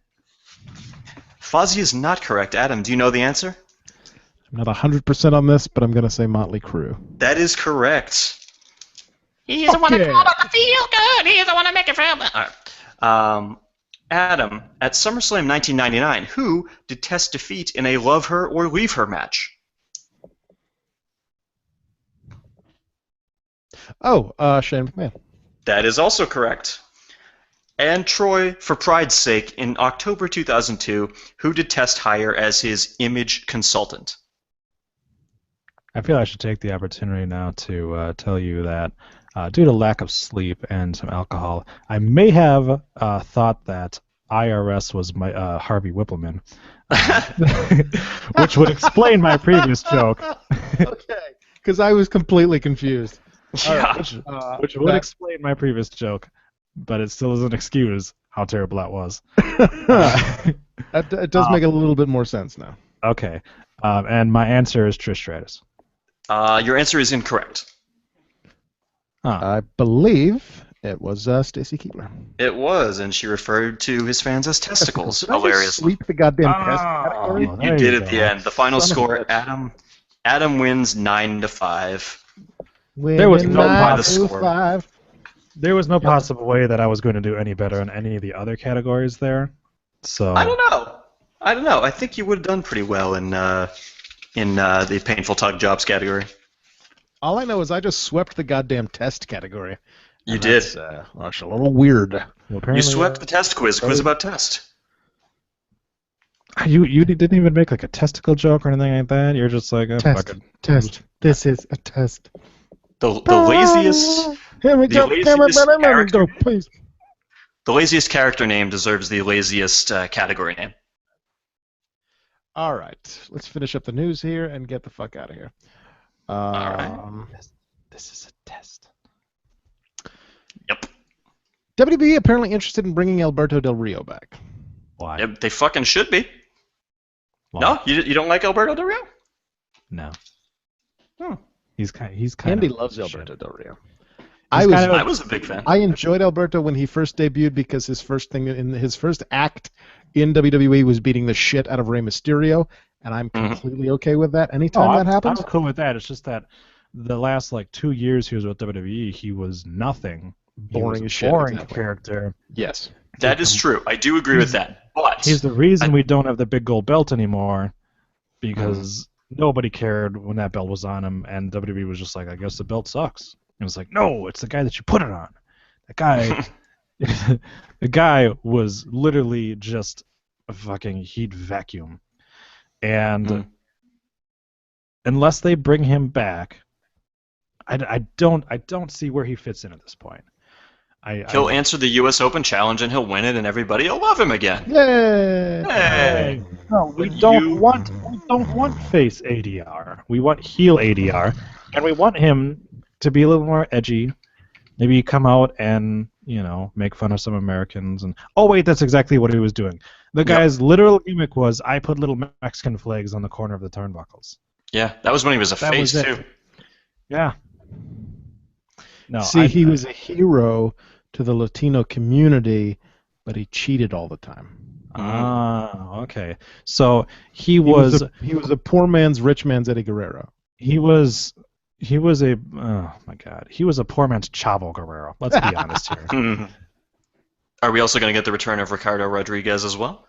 No, he's too fat. Okay.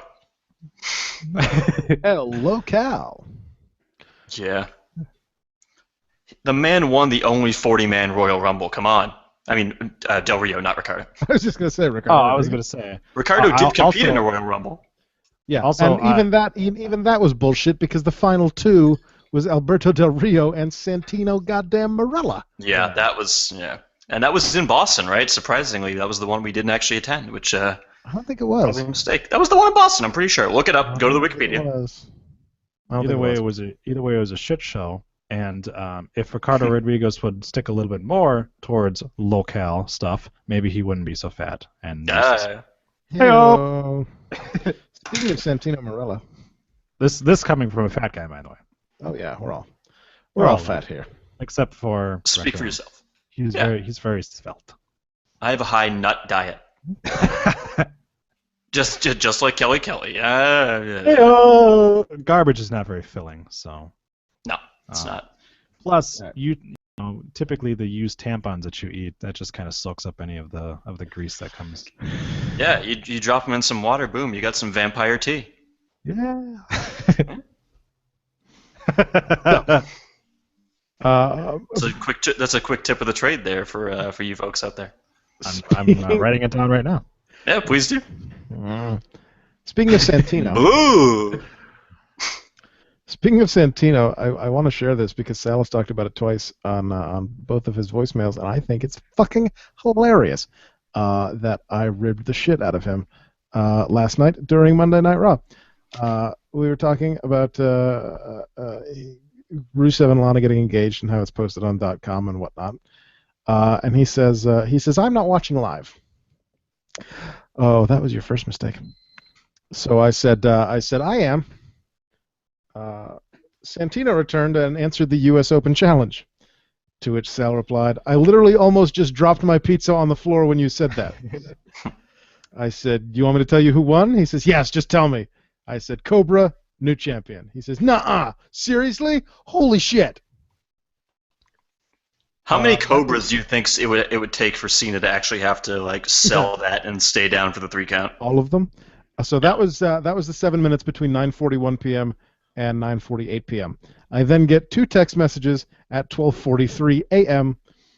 The first one says, "Why in fucking hell would I believe you?" With 3, count them, 3 angry face emojis. Ooh, that's pretty mad. And the second one says, "I guess that's how much I want John Cena to lose the title." Also, another follow-up text that says, "Now my pizza tastes like floor." Floor pizza is the second best kind of pizza. And then a rat scoops it up and runs away with it. Yes. I feel like that text could come in at any time from Sal. Yeah. God. The fact not only did he believe that Santino returned to Monday Night Raw to answer the U.S. Open Challenge, he believed that John Cena would be pinned by the Cobra. He also, as an Italian guy, almost dropped his pizza because of it. Yeah, he marked out for Santino an Italian character. Did you just pronounce it Italian? An Italian character. Is that racist when you pronounce it Italian? Is it racist that an Italian guy was eating pizza? I don't know. Yeah. Next week, tell him that Nunzio answers the challenge. Well, I can't do it now because he's going to listen to the show. I'll have to say Tony Mamaluke instead. There you go. Or Big Vito. Big Vito in a dress. Mm-hmm. All right. Back to the news. It made me so happy. It made me so happy, that text this morning. Because then he said, I hate you. And I said, no, you don't. A casting call for a pilot for a new NXT Kids show. Oh, get on it, Raccoon. Has been posted at backstage.com. Oh, wait a minute. So you mean to tell me they are taking my idea about turning Izzy into a wrestler? Yeah. The show would reportedly be for the WWE Network. A video had popped up previously which looked to be an early version of the show. Casting breakdown says, production details. WWE NXT is casting a pilot for a new wrestling show aimed at kids, seeking males and females aged 7 to 14, all ethnicities. Ooh. Description: announcers and interviewers with high energy must be personable, lively, quick on their feet, and a good talker. Kids should have an understanding of familiarity with WWE World Wrestling Entertainment programming. Kids will be acting as announcers, backstage interviewers, presenters. This sounds terrible. Oh, it only sounds terrible until you find out that the host of the show is Chris Benoit. Ah, I'm back on board. So it's kids doing like announcing? It's kids doing announcing, and then if they're going to be eliminated, Chris Benoit puts them in the Crippler Cross. I wondered why the show was called Chris's Pool House. Yeah, it's weird. Yeah. Who let the dogs out? Brought to you by Bowflex. Yeah, there you go. So you'll have like little kids on comp. You should sign Lucy up for this. What would it sound like if Lucy was on the show? Don't do my daughter's voice. Okay. That's very odd that you try to do that. But if I did, it'd go a little something like this. No. Oh, I think I hear Adam's wife doing your daughter's voice. No, she is so overtired at this point that she's assaulting me with pizza and doing a poor Don Orsillo impression. Floor pizza? No, just regular kind. Oh. Did Sal send you pizza? Or did he deliver you pizza? Oh. You know, with Domino's, you can just use Twitter on Domino's to send pizza to your house. You just have to tweet. You just have to text them a pizza emoji. That's right.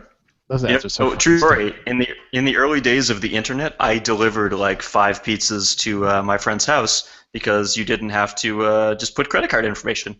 So you could go online and just be like, here, 5 pizzas to this address, and they would do it. So you do realize that actually comes out of the delivery driver's pocket, right? It was 15 years ago. It's okay. He's probably landed on his feet. The money was worth a lot less then. It's fine. He probably committed suicide. Yeah, it's possible. It was the Clinton years. Things are better. That delivery driver's name was Chris Benoit. That's right. That's true. Yep.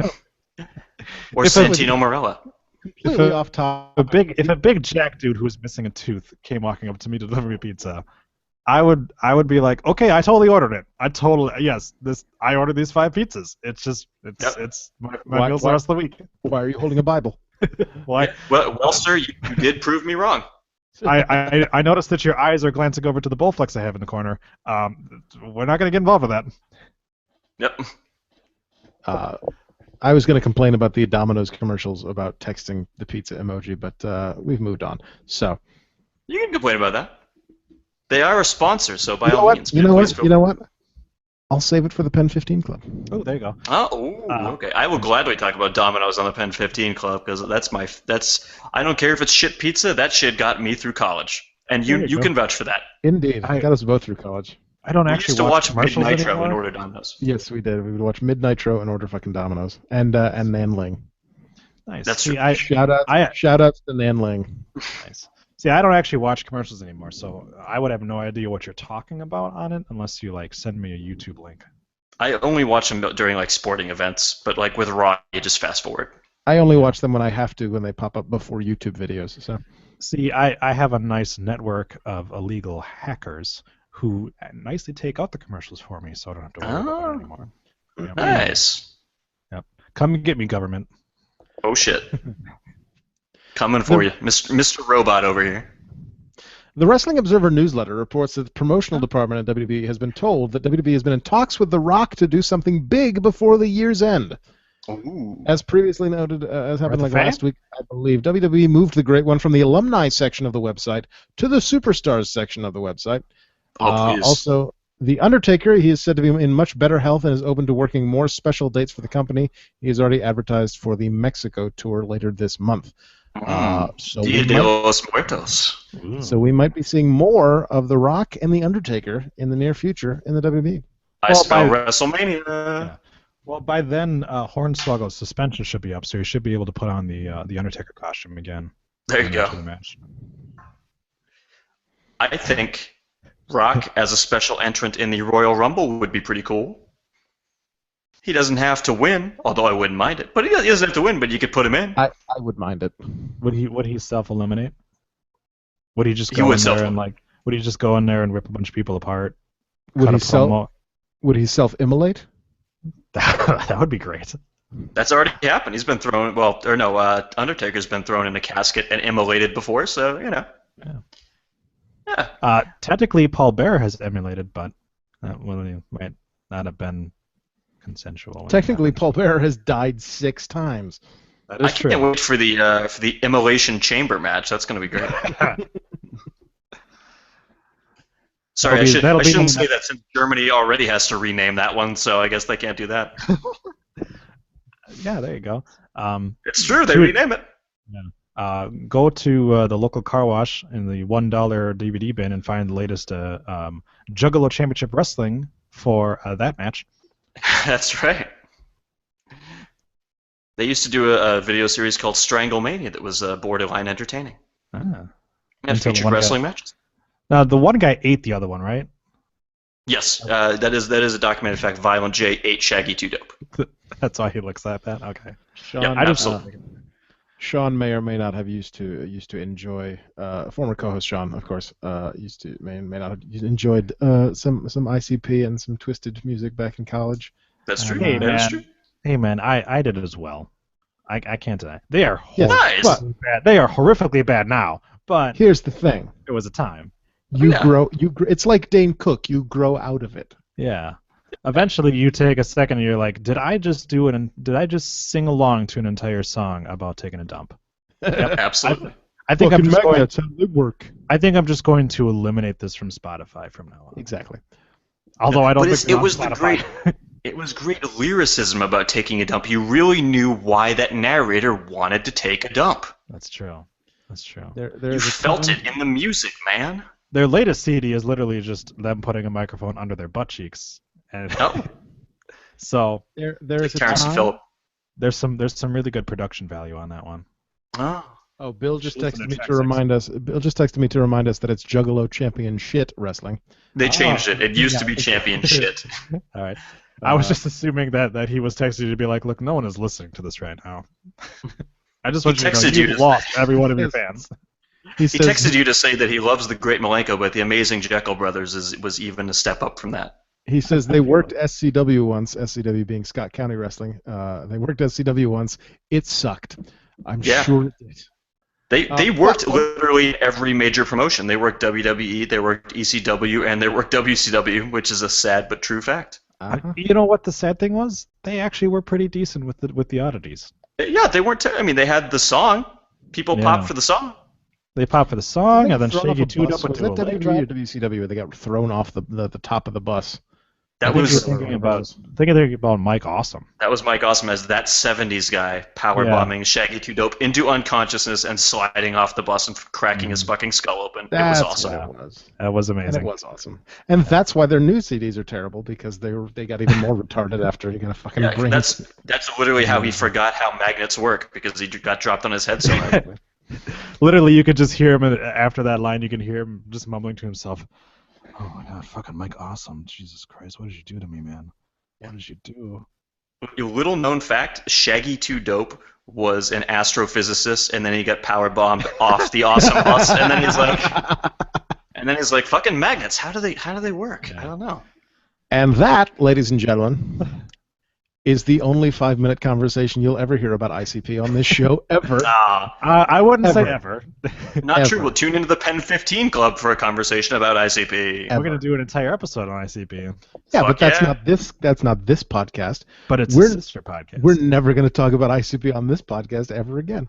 Well, they are the drizzling shits. But they were wrestlers. They are the Eva Marie of music.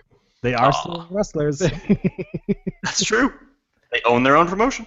If they showed up in WWE, like 5 people in the audience would pop. They are the Brie Bella promo of music.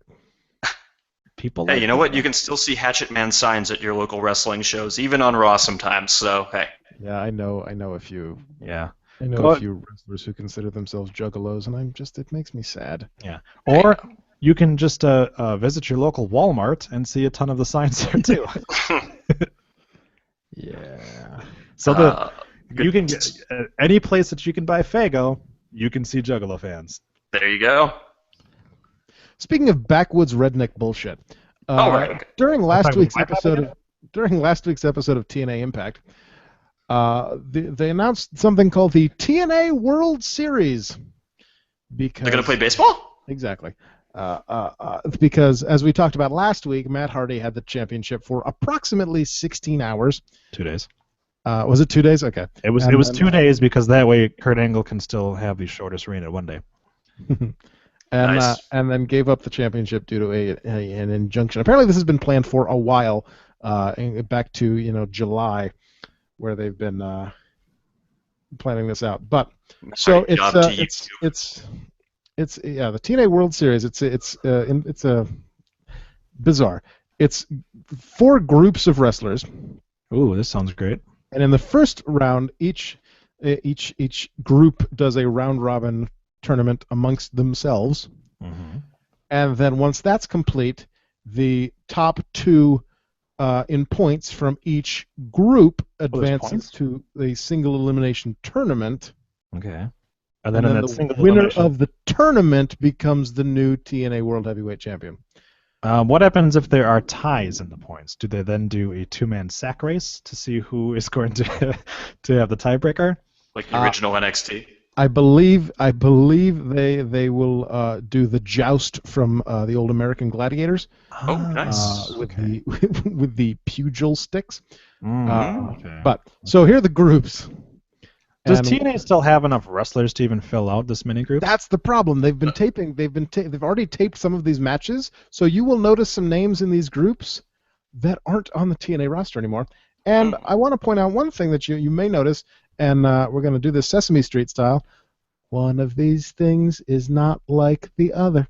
So we've got UK. Chris Benoit, Jimmy Snuka, and we've got the UK group, which is Rockstar Spud, Drew Galloway, I'm going to pronounce it Grado, and Bram.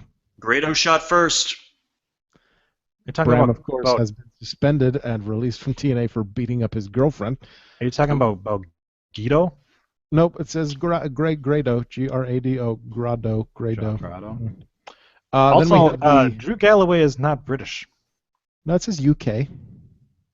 Is Scotland part of the UK? Yeah. Yeah. Oh, I guess it is, yeah. Okay. Yeah, Chief. Still stupid. Then we have the Champions group. You're drunk, it's fine. We have the Champions group, pretty much. Is Bobby Lashley, Austin Aries, Ethan Carter III, and Mr. Anderson. Okay. Anderson. We have the Wild Card group, Kenny King, not in the company anymore. Somebody named Mahabali Shera, no fucking idea. Krazzy. I'm going to pronounce it Krazzy Steve because it's got 2 Z's in it. I like Krazzy Steve. No idea who that is. And Aiden O'Shea, which is the most generic Irish name I've ever heard. Oh. And then the 4th group, the Knockouts group, Brooke Tessmacher, Awesome Kong, Madison Rain, and Gail Kim. Wait, what? Exactly. So a woman can win? Apparently. No, but apparently. Not only could a woman win, but there is going to be a woman in the final 4 people. 2. There's going to be 2 women in the final. 2. There's going to be 2 women in the final 8. Are They'll these probably women both going lose to in the first round? Are these women then going to fight the men? Presumably. Also, so it'll be like the Attitude Era, where there was the constant man-on-woman violence.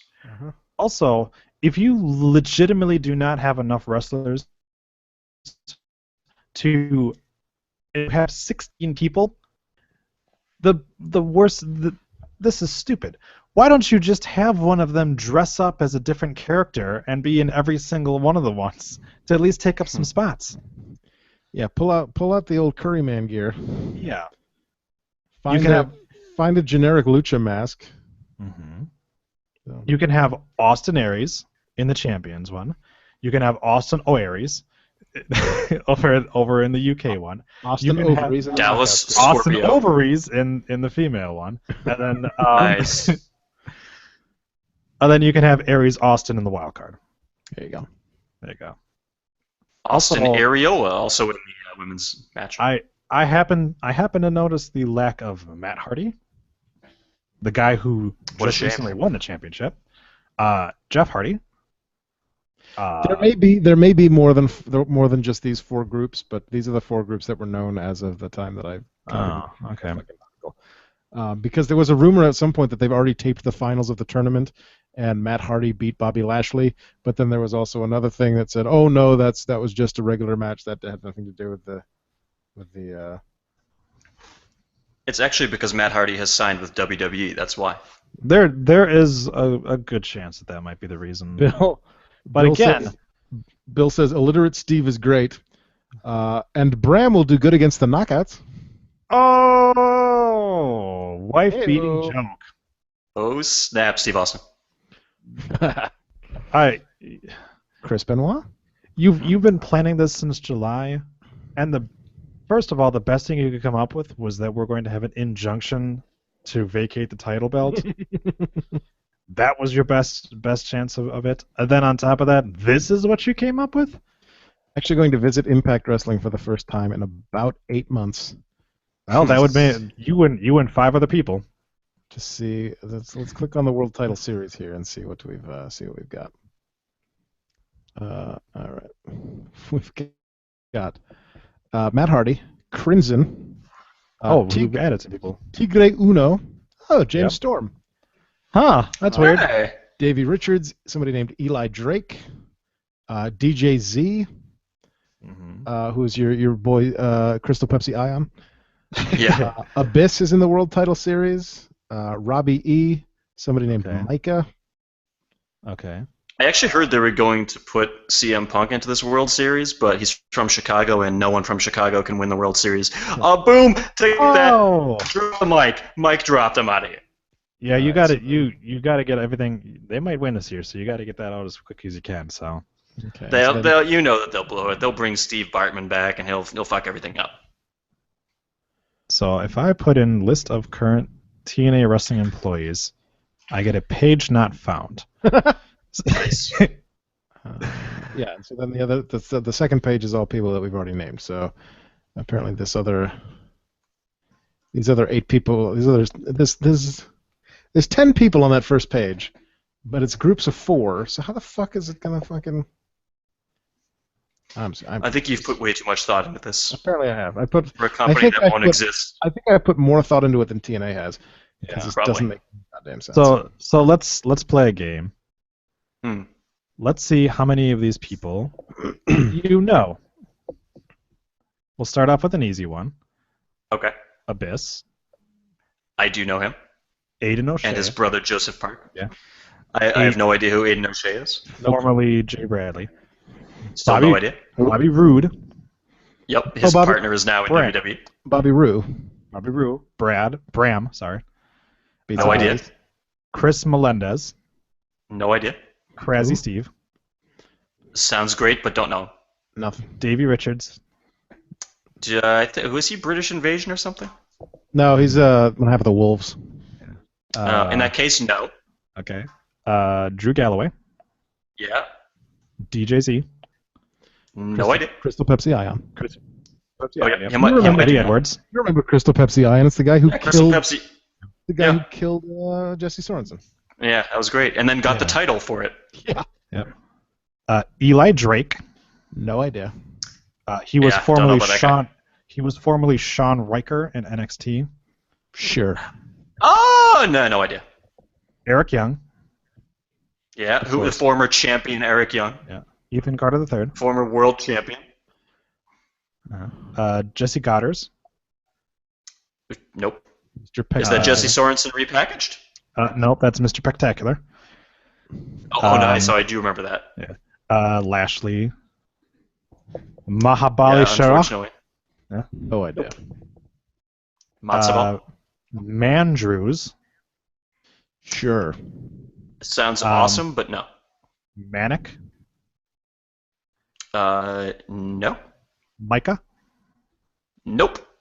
That is actually Camacho. Oh, in that case, no. Oh, okay.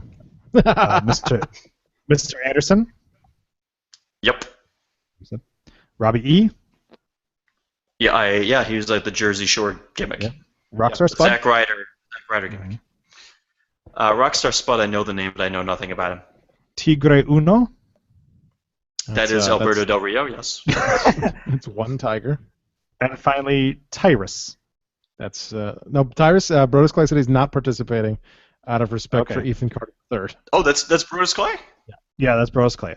That is your current TNA wrestlers. If I had to pick one, I'd root for Austin Aries because he's always been my fave, but don't know otherwise. Yeah, I am trying to figure out. So this Maha, whatever his name is, he's nothing. He's never been anything. Let's see if we fare better with the females of this group. Okay. So I see all these people just like names that are announced, and then I see the groups, and there's all these names that aren't actually in groups. Are the ones that are just the names, like that first 10? Are those guys are just in the tournament automatically? And then so. But that doesn't make sense because then it's 14 people in the tournament, so I don't know what the fuck's going on. Yeah. I'm confused. Oh, that is Camacho. Now that I look at his picture. I'd recognize the name. Hmm. There is one person that you should specifically Google. Yeah. And that is TNA wrestler Rebel. Okay. Specifically, Deadass. Deadass? Deadass, yeah. Oh, this is a girl? Yes. Oh, okay, that's good to know. It might not be. You don't know. I can just type in Rebel Ass. I would recommend typing in a little more information than that. I would. Yeah, I'll just put that right up there. Come up to like the Women of ISIS calendar or something. Oh, shake it. Anyway. Shake it. You know what makes me sad? Awesome Kong. Oh, all right. There you go. Does that make you sad? Nope, that makes me something other than sad. It makes it sound like there's a thunk going on inside this trash can. We've hit rock bottom here, folks. I think so. And on that note, as we approach the 2-hour mark, we hit the rock bottom on somebody? You say 2 hours. I say half an hour. I think now is as good a time as any to say that does it for the rundown for Tuesday, October the 13th, 2015. 198 days since Seth Rollins won the WWE World Heavyweight Championship. Whoop whoop, Gicks. For a free audiobook and a 30-day free trial, go to audibletrial.com/rundown. APW returns this Saturday, October the 17th, at the APW Arena in Newbury, Massachusetts, with Body Slams for the Cause. Ooh. What is the cause? The Newbury Fire Department. Actually, we're supporting our hosts, as it were. So. Figure 4s for fire awareness. Do you want me to read the list? Because I'll read the list. I still have the list. That's okay. That's right. Don't tempt me to read the list. Ankle locks for Alzheimer's. Ankle locks for Alzheimer's. Fire crotches for firefighters. Ankle locks for Alzheimer's. That's a cause I can get behind. Lucky Pro Wrestling returns Royal Court at the Elks Lodge in Clinton, Mass. That's a good Mass. That's a good Elks Lodge. On Sunday, November 15th. Join every single King of the Ring winner ever Go to luckyprowrestling.com for information. It's actually Becky Lynch is a real redhead when she does a handstand. There you go. It's actually a mixed tag tournament to crown a king and queen of Lucky Pro Wrestling. Liberty States Wrestling returns Saturday, December 5th with Holiday Havoc and the return of the Not Stolen at All Opportunity to Knox ladder match. So keep an eye on Facebook for that. Follow us on Twitter at Rundown Podcast. I live tweet things. Send us an email to rundownwrestling@gmail.com or leave us a voicemail like Sal does at 206-202-6478. Not going to give out my personal cell phone number on the podcast. 206-555. Anger. Still wrong. Aggression. You leave the wrong number and people won't call. Oh, right. Sal's got us on speed dial. We'll have a voicemail. 206-202-6478. Plug it on your phone. Call us when you're drunk. Who gives a shit? Yeah. Like us on Facebook. Tell your parents and your grandparents to like us on Facebook at facebook.com/rundownwrestling. To make a donation of the monetary variety, go to rundown.podomatic.com. Click the PayPal donate button on the right-hand side of the screen. If you donate at least $50, I'll say whatever the fuck you want on air. We'll give you a hand job. Mm-hmm. That's Troy, not me. Well, how much would we have to donate to get a hand job from you? Troy? Like $5. I'm broke, dude. And it's just a hand. Are we talking $5 to completion or just $5? Just a bit of a tug. Is it more to completion? To completion. Not a painful tug job, but to completion. $2.50. $2? Price go down. Unless you're saying $250. No, $2.50. No, just $2.50. All right. What are you, Cartman? I accept food stamps too. Nice. Troy also accepts tranquilizers to keep his daughter asleep. Mm-hmm. He's a tired man. I am a tired man, which is exactly why I dropped kicked her in the face today. There you go. That's why she's been sound asleep for the past couple hours. Remember, that's the Wisconsin Department of Child Safety.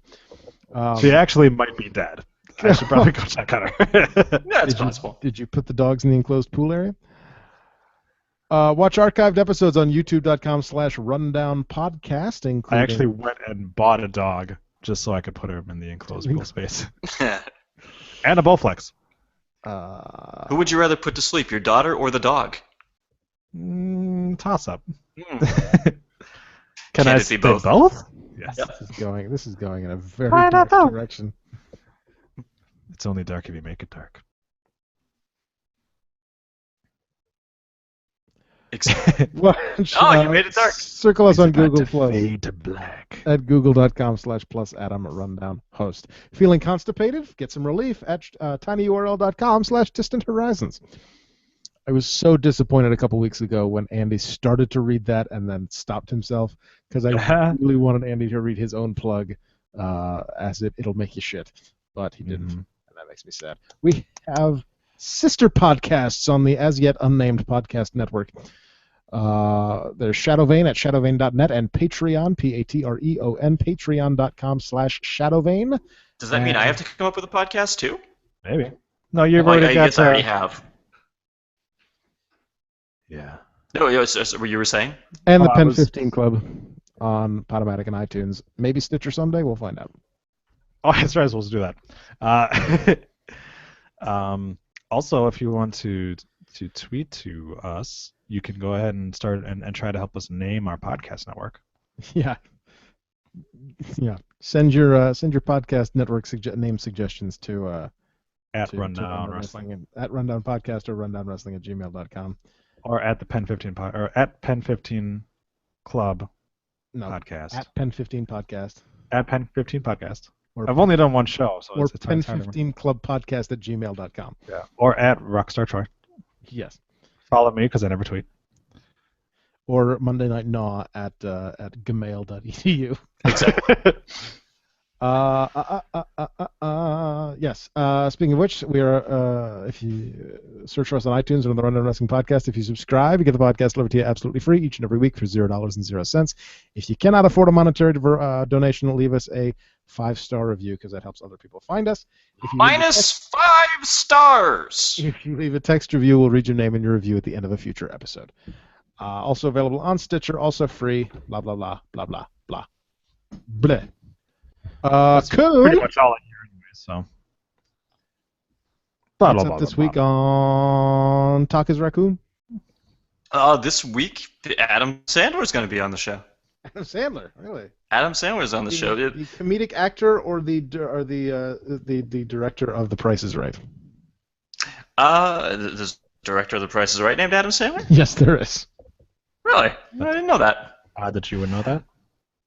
Yeah, he's a Price is Right super fan. Mm-hmm. Except, who the fuck is a fan of The Price is Right now that Drew Carey is on? I don't know. Hey, that man is a WWE Hall of Famer, okay? That is true. He also could potentially be Adam's dad. Adam Sandler's dad? Sure. Drew Carey is my father. A flippity smackety do. That was an audio clip. I just played an audio clip from my interview with Adam Sandler right there. So there you go. Oh, you got a free preview of it. That's that's what we call a teaser in the business. That's a hook. That's right. Yeah, normally you have to pay for that. It's one of those podcasts that still charges for some reason. So I just gave you a freebie. Yeah. Thanks to Tegan Brown for the logo. Thanks to everyone for listening. Thanks to Bill via text message, and Troy once on the side. And thanks to Troy. Thank you. You won't be thanking me once you get to half of an audio file, but that's okay. If this becomes a lost episode, I'm going to murder your face. It's only part of my audio is lost. You could just be like, every time I say something and everything else goes quiet, you can just play a little like fart noise. Be like, that's pretty close to it. Every time there's an awkward silence when I'm putting this together, I'm just going to record myself going, blah, blah, blah, blah, blah, blah. Yeah. I'm Troy. Blah, blah, blah, blah, blah, blah, blah, blah. Let's go. Just play the hold music. Thanks